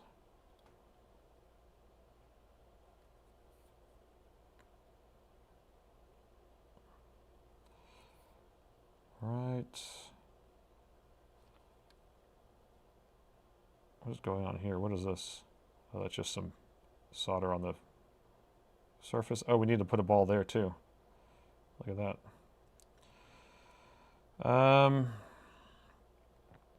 All right, so I don't want to have what happened last time where one rolled into another one, like that one. We didn't see that was there.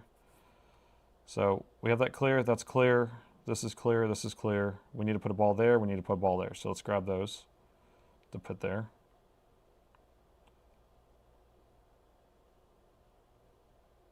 So I'm going to put one right there. Get in your home.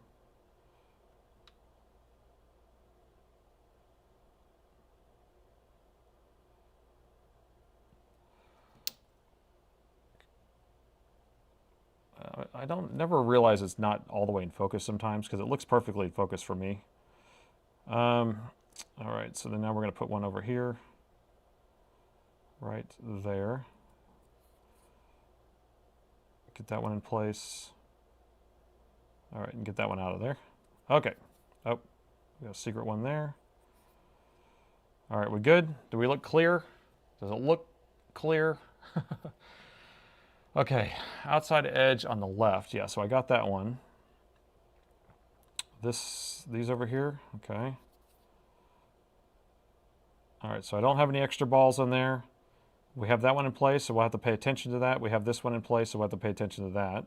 All the rest of them look like an even size. So now we just need to heat really slow and then pay attention to those so they don't blow off. Ready? Go. So I'm going to start far away with the heat. And I'm just kind of really want to pay attention to those balls because I don't want them to move.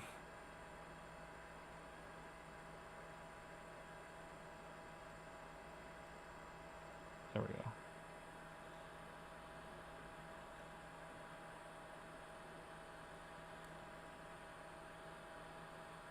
Come on. Oh no. Oh, I stopped. This one started moving over into this one. Get away from that. Get away from it. Oh man, I was staying so still that my light turned off. Give me a second, I have to reboot my camera. So basically I have my camera, my microscope, and all that stuff is on a timer so I don't leave it on. A motion sensor, so it turns on it turns off if I don't move for 2 minutes. And because I was staying so still away from my motion sensor, it shut off. So, and we're back. All right, so let me move this guy back.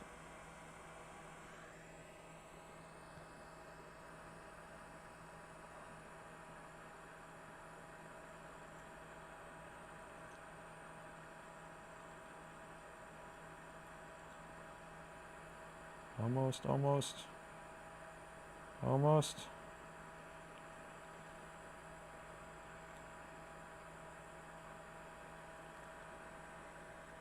Did we get them all? I don't feel like that one solidified, but I guess it did. This one still looks a little crooked though, doesn't it?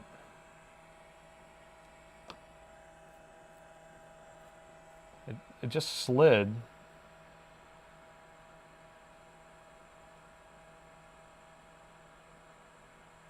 Yeah, see, it didn't melt yet. But I'm not using a lot of air pressure. I'm just trying to heat it up slowly.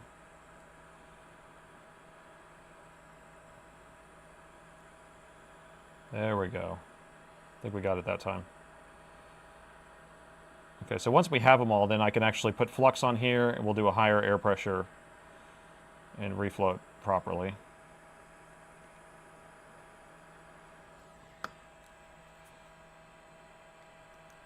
There we go, look at that. Beautimous.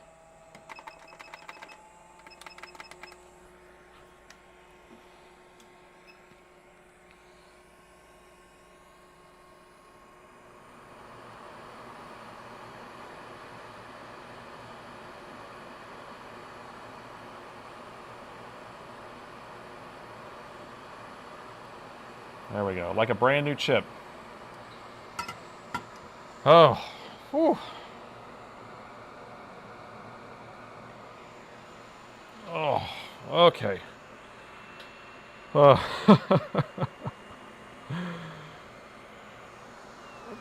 Yeah, it's beautiful. It's so beautiful. That was a lot of work. See, that's why I don't like reballing chips sometimes. If you don't have the right stencils, it's like, and then we're going to put that on there and the board does the same thing. Imagine having to do that on a CPU. Now on a CPU, I'd probably be able to use one of these stencil jigs, right? So on these are great because you can mount the chip in here. Like, so I have this one set up to do VRAM for a GPU. But you basically just set it on there, set this in here, you dump the balls in there, go shh, all the balls sit in the right place because the stencil matches, and then you move this out of the way, the balls are sitting on there, and then you just flow it and it's done. It's so fast. But doing this solder paste thing on universal stencils is a nightmare. So, yeah, better than factory. Yeah, right. Yeah, better than factory. But it does look good. I am happy.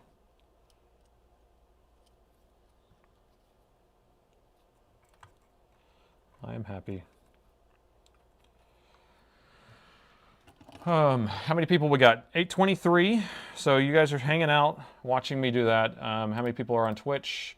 Got 9 followers on Twitch. People did not find that entertaining. I get it. It's like watching me paint the fence or something, right?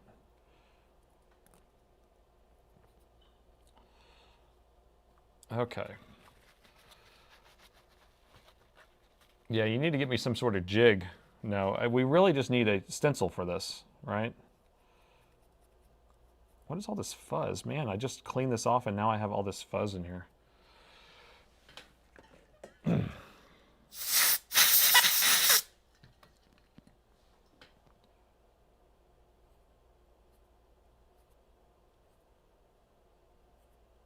All right, so there's our beautiful brand new chip. Brand new. But now it has, still has flux in here.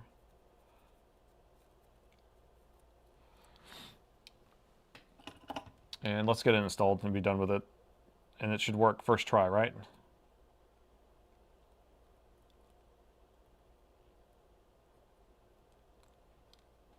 Man, this fuzz is really getting down in it.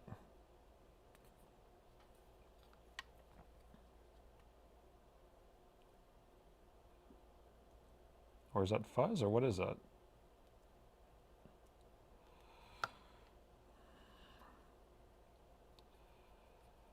Need better Q-tips is what I need. Yes, it's tiny.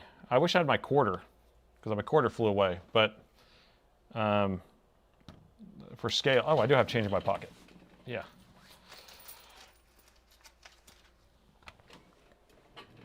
So the balls are,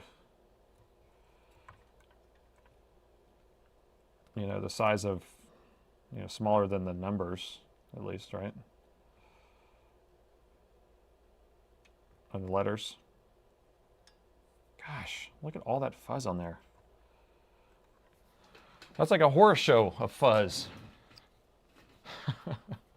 Don't have a brush. I have a brush. Yeah, let me use a brush. That's a good point.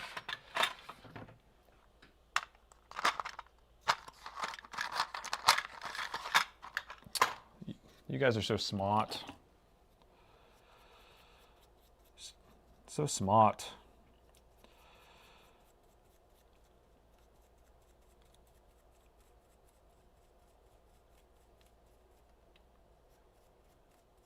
I've never seen this much fuzz, though, stuck to a chip before after I've cleaned it.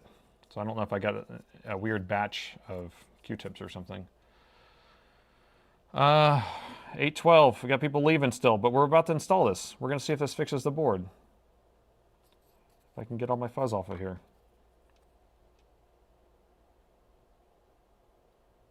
This is ridiculous. All right, note to self, do not use those Q-tips again.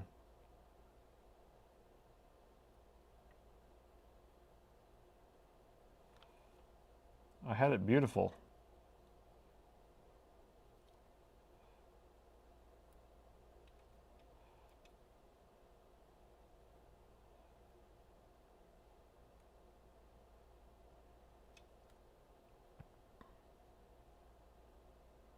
This is crazy.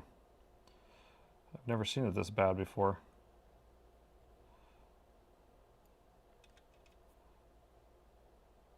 And I actually used some of these cubes. Like, these don't have fuzz, I thought. I was using these cubes to wipe it off. And I still got fuzz on it. I need a stiffer bristle. I have another bristle brush here. But it seems like it's just stuck in here.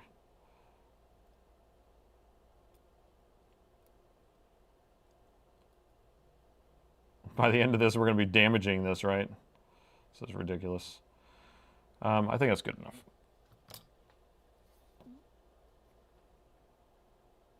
Yeah, that looks good. Okay, so we are ready. Let me clean up this disaster here. It's like a train wreck just hit my desk here. I hate that. All right, everyone still with me? Everyone still with me? I am starting to fall apart here. Okay, I need that. Stays here. That goes there. That goes there. This goes here. Sorry, I'm going to clean up a little bit. Okay. All right. Dave is with me.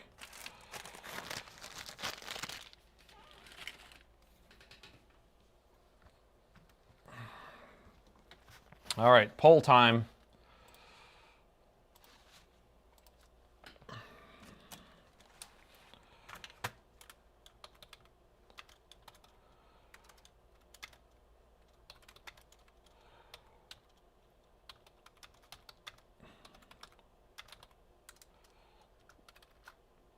So I don't know if this is going to work, so did I just waste my time, is the poll. Oh, after all that. All right, no, good. So we put a little bit of flux on here. We don't need too much. We are going to set the new chip on here. Where's my tweezers for that? So the orientation that we want, we have pin 1 here. Pin 1, and pin 1 is right there, so we're going to line that up. Right there. And luckily, Dell is so nice to give us these lines, so we know exactly how we're going to set it.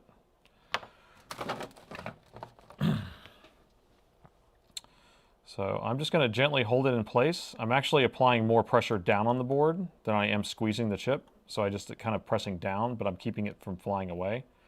The idea is to just keep it so the air doesn't push it away. Ted, thank you so much. All right, so that's our position right there. I'm just going to heat it just long enough to tack it in place. Oops.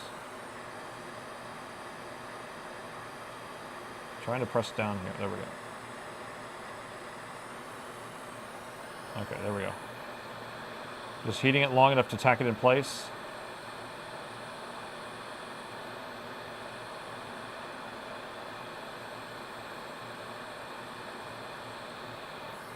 And I'm going to move away and see if it's in place. It is. So now we'll add some more flux to it.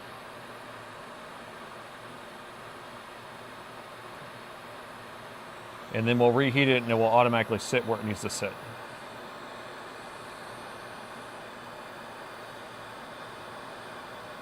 You'll see it kind of just drop in place. Get ready, there it goes. Did you see it move? So now we're going to tap it, make sure it's seated properly. And that's it. It is installed. No one panic. Oh my gosh. Oh.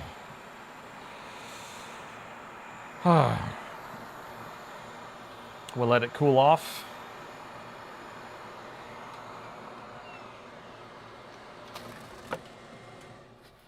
For tomorrow's coffee, thank you. Yes. Tomorrow's coffee comes too early every time, though. All right. Still a little bit hot.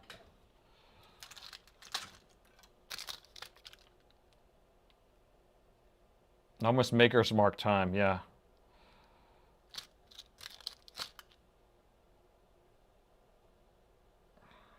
I got some Buffalo Trace at home waiting for me.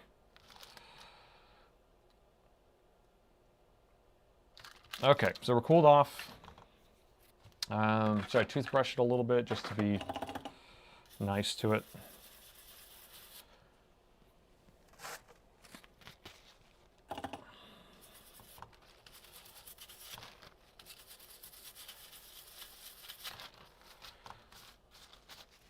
And a quick little hit with the air. Okay, so on this board, remember what I told you, whenever you plug it in, it will automatically program the EC chip. So this machine should automatically come on and start pulling some power. And so that's kind of what we're looking for at this point. And so we don't even have to install this in the machine to know if this actually resolved our issue. So I want you to pay attention to the power meter in the corner. When I plug this in, if it starts pulling 1 amp or more, we're good to go. 3, 2, 1.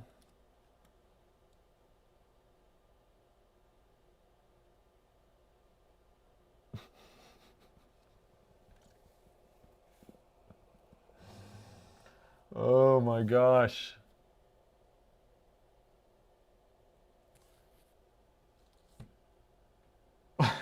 The drum roll. It's more like a womp womp. So it's doing exactly the same thing. Yeah, so so what I would do next on this is, because it's doing the same thing, and this is always related to a chipset issue or an EC issue, we change the chipset out. Can you change your vote? It's only 20% of the people said that it wouldn't work. So that was a waste of time changing that out, and normally it would be a quicker thing if we were able to just transition or move it over directly to a direct swap. But so like I said, the EC chip or the chipset usually is what causes that issue.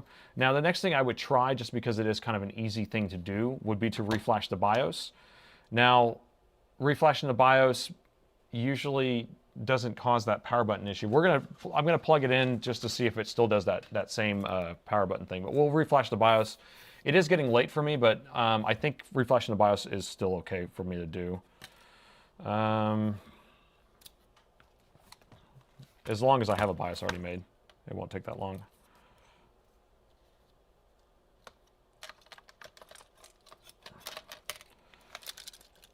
So I'm just going to quickly plug this in. We'll plug the power button in, plug in the lights, and then just see if it does the same thing.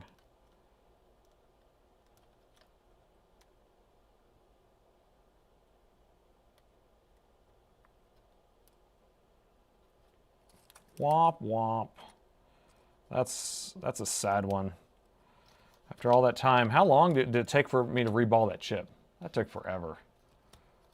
That was nuts. Felt like it took 45 minutes. All right, let me put one screw in. Every time I don't put one screw in, the motherboard kind of falls out whenever I'm trying to prop it up. So I need to at least put a screw in to hold it in place so it doesn't fall out, fall over. Let me do this side. You would have tried the, yeah, you would have tried the BIOS first. Yeah, but I've just worked on these enough to know that I haven't seen that issue with the BIOS being like that. So, all right, plugging in the power. Still does the exact same thing here.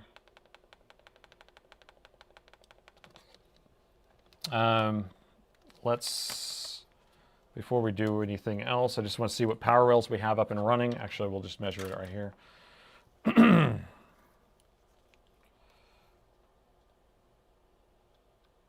Oh. So we have 5 volt up and running, 3.3 up and running on that side. And then on this side, we should have another 5 volt and another 3.3.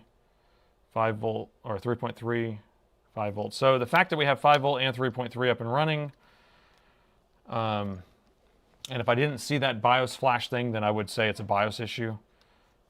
But the chipset, we saw the chipset on in the turbo camera, right? Yeah, I mean, I don't know. Yeah, we're doing BIOS. We're doing BIOS. And if it was a BIOS issue, I'm going to be mad, but I'll at least add that to my list of things saying, oh, if it does the red or the orange light, then we know it could be a BIOS, you know?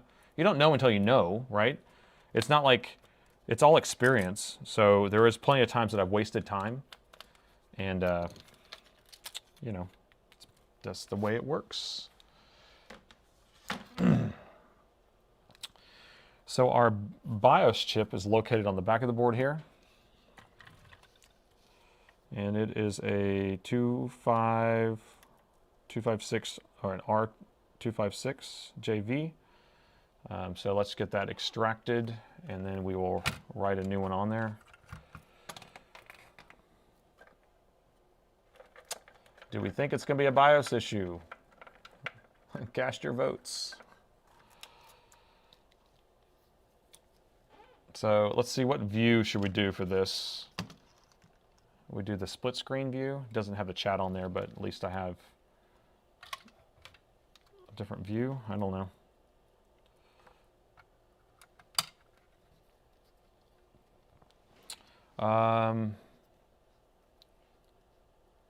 Let's see, we'll do this. Oh, that's right, I used this view, I forgot. There we go. Yeah, so if I do this view, and then I pull up my chip reader. There we go.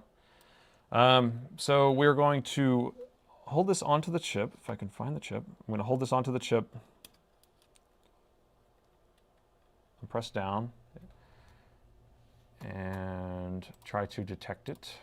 And it detected, and it was a 25R256JV, but I don't have R's, I only have Q's in my list, and it works just fine. I know it does. It's a WSON. So what we're going to do is we're going to back up the contents first, and then we will write a new one on there. That way we can always go back to this one in case it has BitLocker that they need or something like that. So we're reading the contents right now. And then we're going to verify that contents because sometimes you have a bit flip. And so we did have a bit flip on there, so we're going to have to reread it again. So I'm going to press down a little harder, and we're going to read it again. That's why you always verify, because you may think that you got a good read, but you didn't. And I can't see the chat right now, by the way, guys.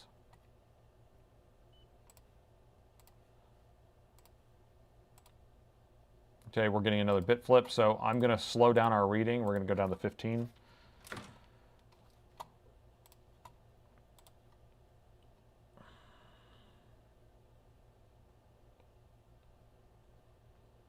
Takes a little bit longer now.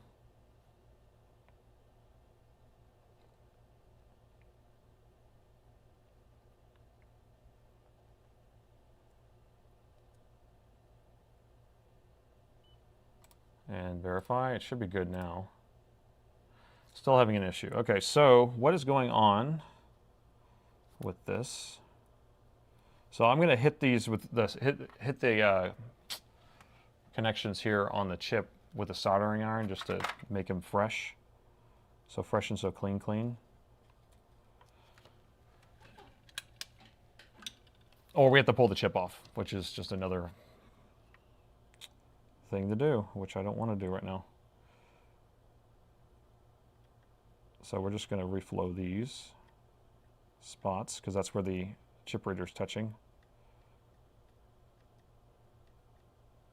Okay.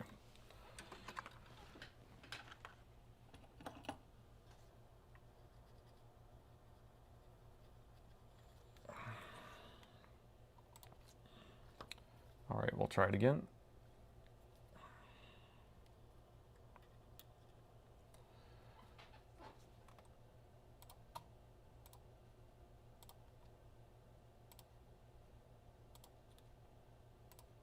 Make sure we detect it. It's detected. I'm going to try to read it.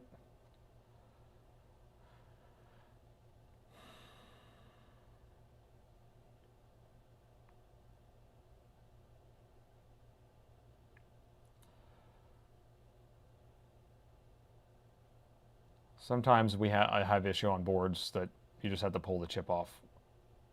So hopefully this is not one of them, but so far this has been a problem child. Look at that. Why does it keep erroring out? It's the same part of the register too, isn't it? F0, continue. It's weird. Is it pulling 0? No, I mean, it has stuff in it. Not sure what's going on here. I'm going to press a little bit harder. We'll go a little bit slower. I want to read chat though, because I can't see the chat right now. Because they would at least be a little bit entertaining to me. Look at all this. I've got the funky screen. Bad, yeah, it could be a bad BIOS chip. Yeah, I may just pull the chip. If I'll tell you what, if it errors out again, we'll just pull the chip because it will be quicker. Instead of having to keep holding this on here. Because programming this is going to take a long time if we have to program it at 8 megahertz. Okay, we got to read, verify. Look at that. That's weird. Okay, so yeah, we'll pull the chip off. Just one more thing to do. But it would make sense, right? If this BIOS chip is shorted or has some sort of issue, you know, like on the data lines or something like that. I don't know. Maybe it's shorting the data lines out.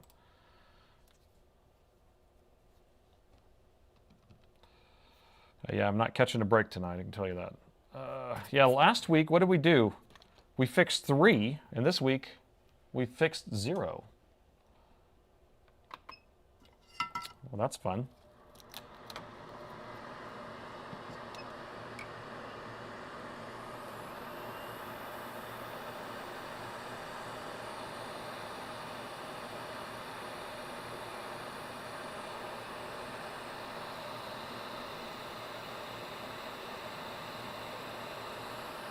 Yeah, the data could just be corrupted. And that's the issue. My chip clip may not have been able to set down all the way because it was touching these other pins here, or test points. So that might be what's going on also. Okay, so we got it off.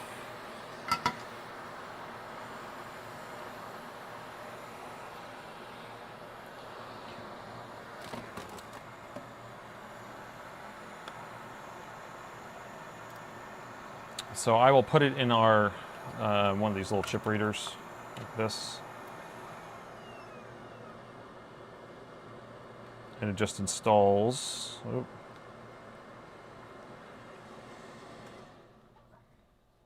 Can't see what pin 1 is though. Let's see where pin 1 is. Okay.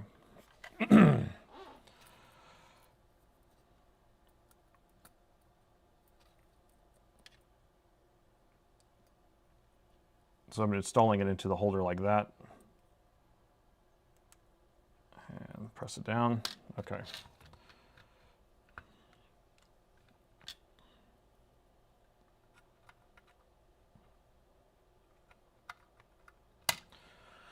Okay. Let's see if it's detected. Detected, all right. And I'm gonna go full speed because I'm crazy. Crazy Nate.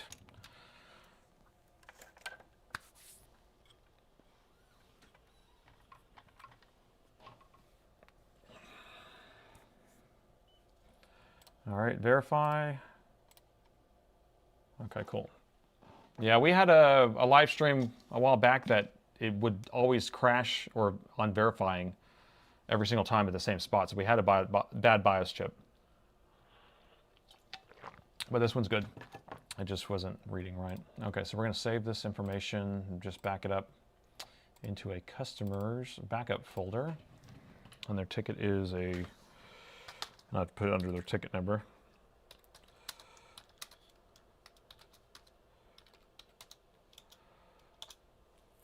And we'll name it original because that's their original one as a backup.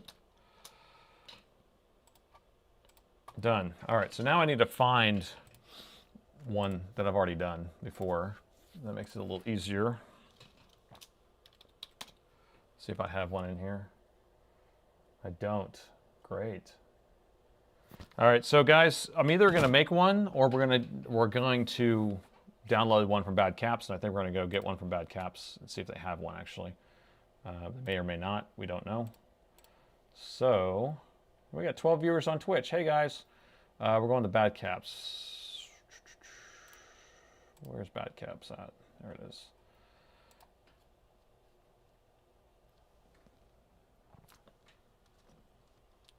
And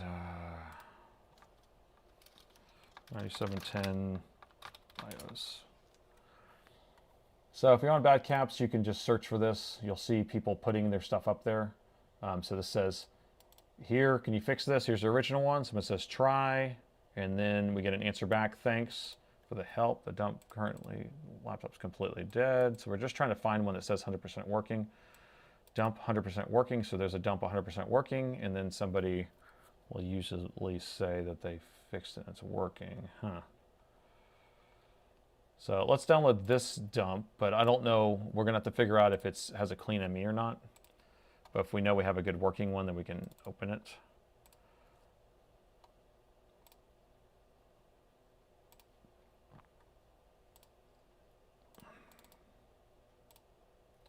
Where's my downloads? Or no, 7-zip, that's what we need.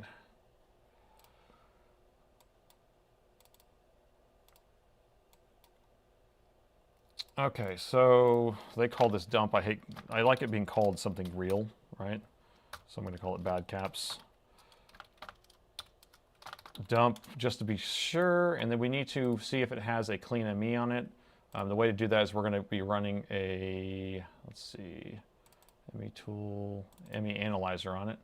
So if you open ME analyzer, you can dump the file in there and it'll run that. And we want to make sure that it has a configured. So this says initialized. So this says initialized. So that means that this BIOS is initialized to a system already. So if I put this on our laptop, it won't work. So we need to make this uninitialized. But if they're saying it's a working machine, and let's make sure that they're saying that it's the right one, 9710, 100% working. So this is a good dump, but it's not configured in a way that we can use it. So now we're going to have to decompose it. We're going to have to put a new ME region in it, and then we'll recompile it. And so we'll do that like so. Let me switch back, make sure everyone can see everything. Are we good? Okay. So I will open up a few different windows here. So we need our tools. So we're going to open our ME system tools. So if we looked at our ME analyzer, we saw that it was version 15, and then it said that the flash tool we needed was 15.0.35. So we're going to come over to our flash tools. I have a bunch of different flash tools here, so we're going to go down to 15.0, flash image tool, and we will open that. We want to make sure we don't have any other ones in here in case we cross-contaminate, so I'm going to clear out any of these older ones I've ran. So those are cleared out. So we're going to open the flash tool. And then we will just drag the image over. Now we could do this on their image, but we don't know what part of their image is corrupted. So if we have a good dump, then we can at least use that. At least to just try to figure this out, and then I can try to mess with theirs later. So I just put the dump into this flash image tool, and then I need to save out the settings so that I can reopen it in a minute, but I just need to turn off this intermediate files. I've saved that as no, and then I'm going to save as. I'm just going to name this 9710, just so I can reopen it in a second. And then we're going to close this. So what happened after we opened that, inside of this, it created a folder named the file. So if we go inside that folder, we'll see something called a decomposed file. And that split the extracted BIOS into a bunch of regions. So we have our BIOS region, we have our EC region, we have our ME region. Those are the three regions that we mainly are dealing with. So this is what's responsible for writing that EC chip. This is what's, the actual BIOS region. And so this is what we're going to replace so that we can make it, say, not initialized anymore. It's going to be configured, or it's going to be, say, unconfigured, but either one of those is fine. So what we need to do is replace this. Now we know that the region is at 15.0.35.28, and so we need to go to my repository of all the ME regions we have, which is here, and go to 15.0, and we're going to go to 15.0.35.2028. 35.2028, okay, so that's these. And so then one's going to be a consumer H and one's a corporate H. If we look down here, we have a corporate H. So corporate H is the one we want, and we want to be, so it's this one right here. And you'll see that the consumer H and the corporate H is different sizes. So corporate H is always going to be bigger, so you usually know that it's going to be close to the size that you have. So I'm going to copy this, and I'm going to move it over into our decomposed folder. And you can see that their ME region was 7 megs. And if you went with the consumer, it would only be 3 megs. So this one's going to be 10 So all we do is I'm going to copy this name, and then I'm just going to kind of gibberish it out so I don't duplicate it. And then I'm going to rename that one. And then I'm going to delete this out of there. And there you go. So we have that all ready to go. Now we can go back and we can open our Fits tool again. And we can open the saved file, 9710. And now it's going to be loading, and it's going to rebuild that with that new ME region in it. And then now I can output the image. So just say build image. Boom, done. Bob's your uncle. And so now we have a file called out image. So I'm going to copy that, and I'm going to take that over to our 9710 folder. And again, I like to rename things properly. I don't like naming things generically because then I don't know what's going on later. So I'm going to call this one clean ME. So management engine, that's what ME stands for. So clean ME. And we're going to run it in our ME analyzer again because I want you to see that it is not initialized anymore. So now we have it as configured. So if we compare it to what it was before, we see that all this stuff is the same. We have the ME regions are the same, but the only thing that's different here is that we have it as configured. And so configured, you want to say configured or unconfigured. Either one of those is fine for it to be a clean ME and then allow you to put this on any motherboard. So now this BIOS can be put on any 9710. All right. So that is ready to go. Let me check back. I can't see the chat, so I'm going to check back and see what y'all are doing. How are we doing over here? Are we good? Is everyone with me on all that stuff? Did I talk too fast? All right, good. All right, so I'm going to flash this.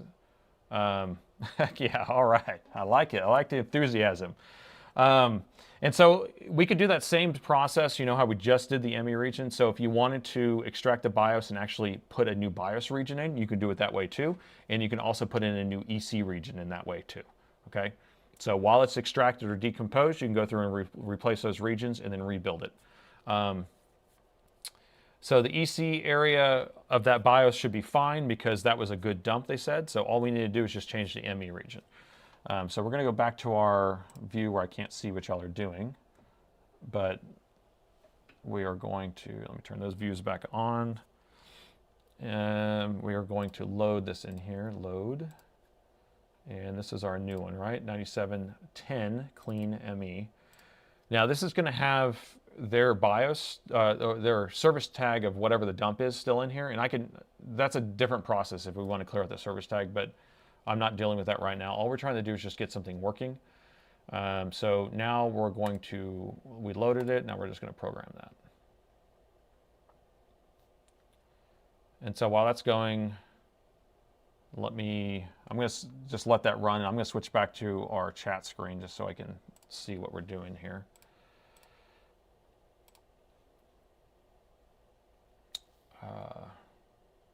I lost you. We lost her a couple windows ago. Yeah, I do go fast, and I try to show. I have one of my guys here that I've been kind of training on how to do these BIOS things. I actually set up a whole BIOS reflashing station on his computer, and so it's kind of, it's interesting to, teach people how to do that stuff. Now, I've kind of learned as I went. There's not that many videos out there that show you how to do it, and so that's why it is a little bit interesting. Slow down, please. Am I starting to talk a little fast? I am, and I'm tired, so I think that's why I am crashing, because it's 9:45 here, and I've been here since 7:30 this morning. I'm still drinking coffee.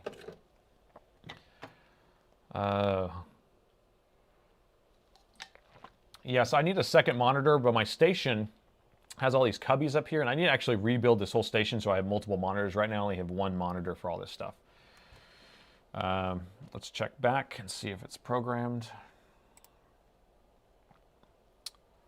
So it is flashing now. It erased the chip first. It's going to flash it, and then it's going to verify it, and then we can solder it on.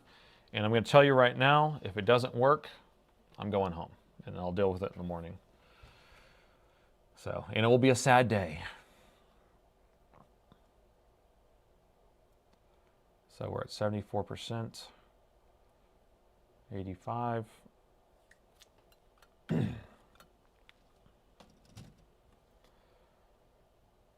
And now we'll verify it. Now I'm glad I don't have to hold the chip reader down onto it. I mean, that's kind of what is nice about just kind of pulling it off. All right, verified just fine. We got it written.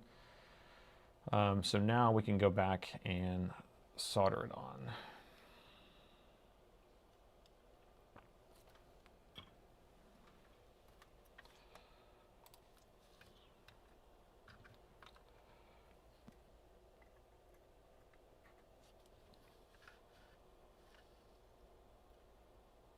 All right.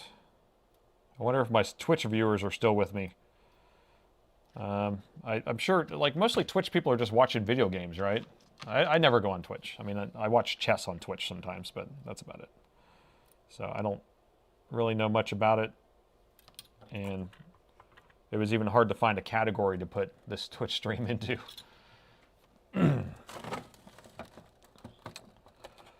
All right. Yeah, we need just a little more pressure to get to this 300,000. Oh, look, I just lost a subscriber. Who just unsubbed? What are you guys doing? That's the opposite direction you're supposed to be going.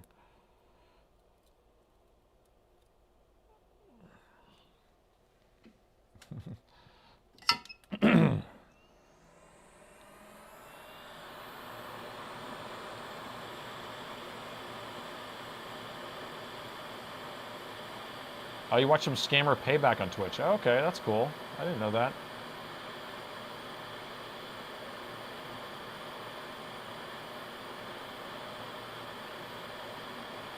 Oh, that'd be funny to leave the counter going. Yeah, I mean, right now I'm only getting about 500 subscribers a day. If I get a video out that actually gets a lot of views, then I usually get about 1,000 to 1,500 subscribers a day. But it really depends on if I have a popular video right at the moment. Like right now, the last couple of videos I've done have not been too successful. Not too controversial, I guess, is really what's going on.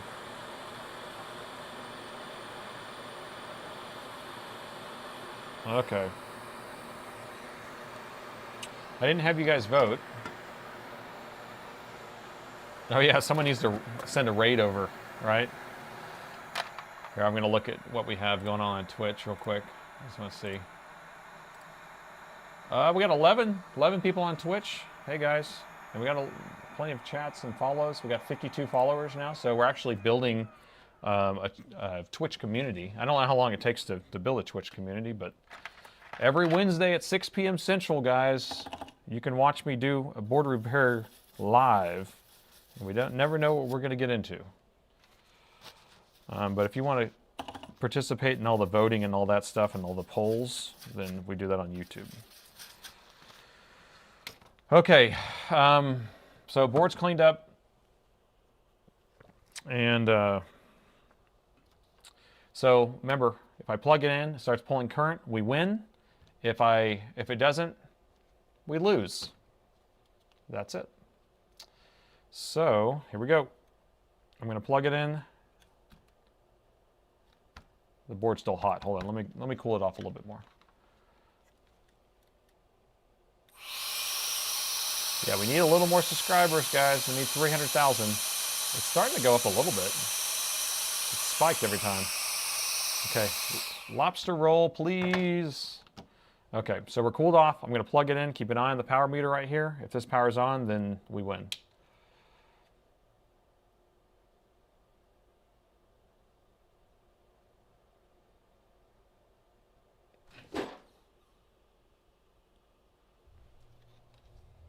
It worked, right? For a second? 0.6? It's doing something different for sure. What the heck is it doing, though? Are you paying attention to this? So 0.09, 0.08, it went to 1 amp, 2 amp for a second, then went back down, then back up. Huh. Now 0.3. Now it turned off the 20 volt negotiation down to 5 volts. What the what? Let's look at that under the thermal camera. All right, we're going to plug it in again.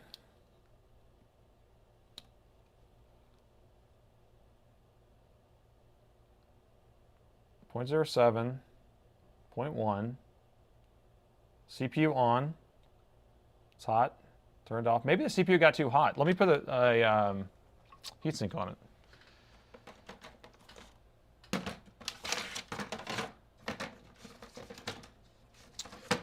That'd be pretty funny. You know what? And it may be a thing where it's like together. Maybe the EC chip did get burned out, and then it, you know, scrambled the BIOS or something. But that's a weird one, to have it where it lights up the orange light. Huh. Okay. Heatsink going on. Yeah, this would be nice to finish with a win, don't you think? Since I've been streaming for 4 hours almost, after working for 10 hours.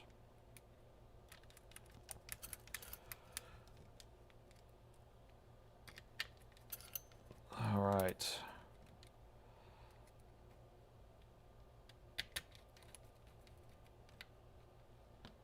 Yeah, this is a record live stream for length, and I'm sorry, Dave. You don't have to stay for the whole thing. Dave's our awesome moderator here, and he is so dedicated. He comes before the stream starts.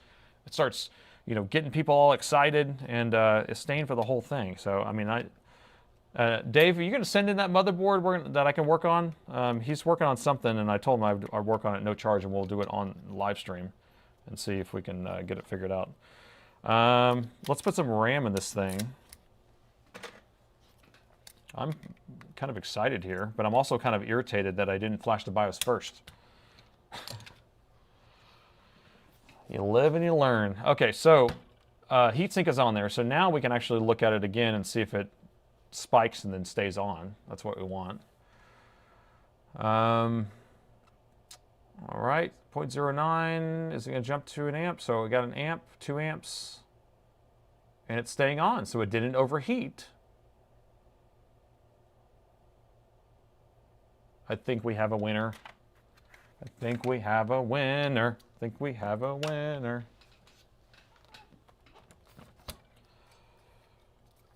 So,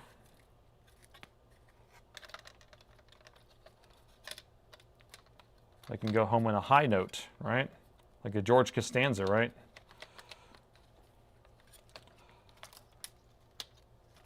What was that? That episode, he was in a meeting, and it was about the lobster, wasn't it? We're talking lobster too, right? So, I can't remember the joke, though. Someone can tell me.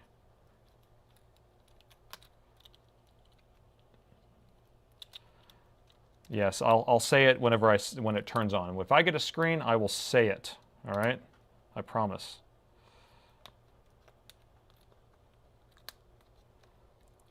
And you people on Twitch, you can watch my videos and you'll know what I'm talking about here in a second. But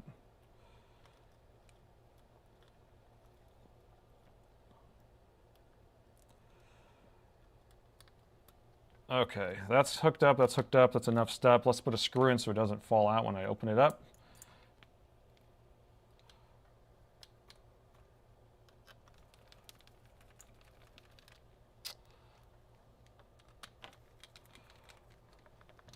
All right, that's secured enough.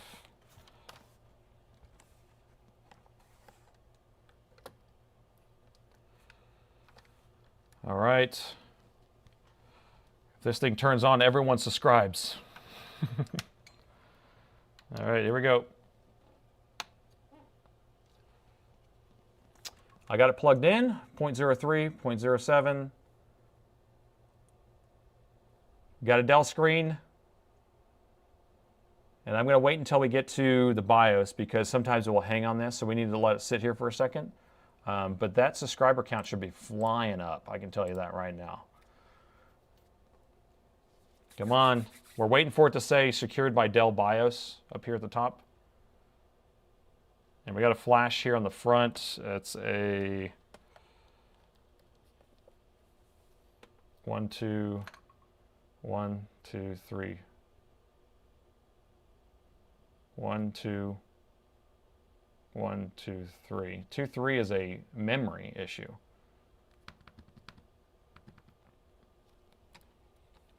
But we have memory in there. It says memory missing, right? In the 2, 3 memory missing? Huh. RAM not seated? Yeah, we'll try that. Yeah, it doesn't matter which RAM slot we use, but usually if you get a 2, 3 and you have... Oh. Oh gosh, I'm getting tired. Look at this.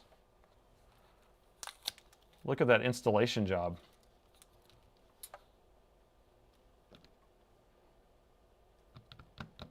I almost did it. So you got to get it all the way in.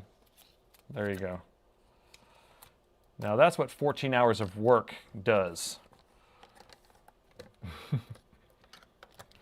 Okay. Crisis averted. I was worrying I was going to have to like try to figure out a power rail issue and all this other stuff. Okay. Turning on again. Round 2.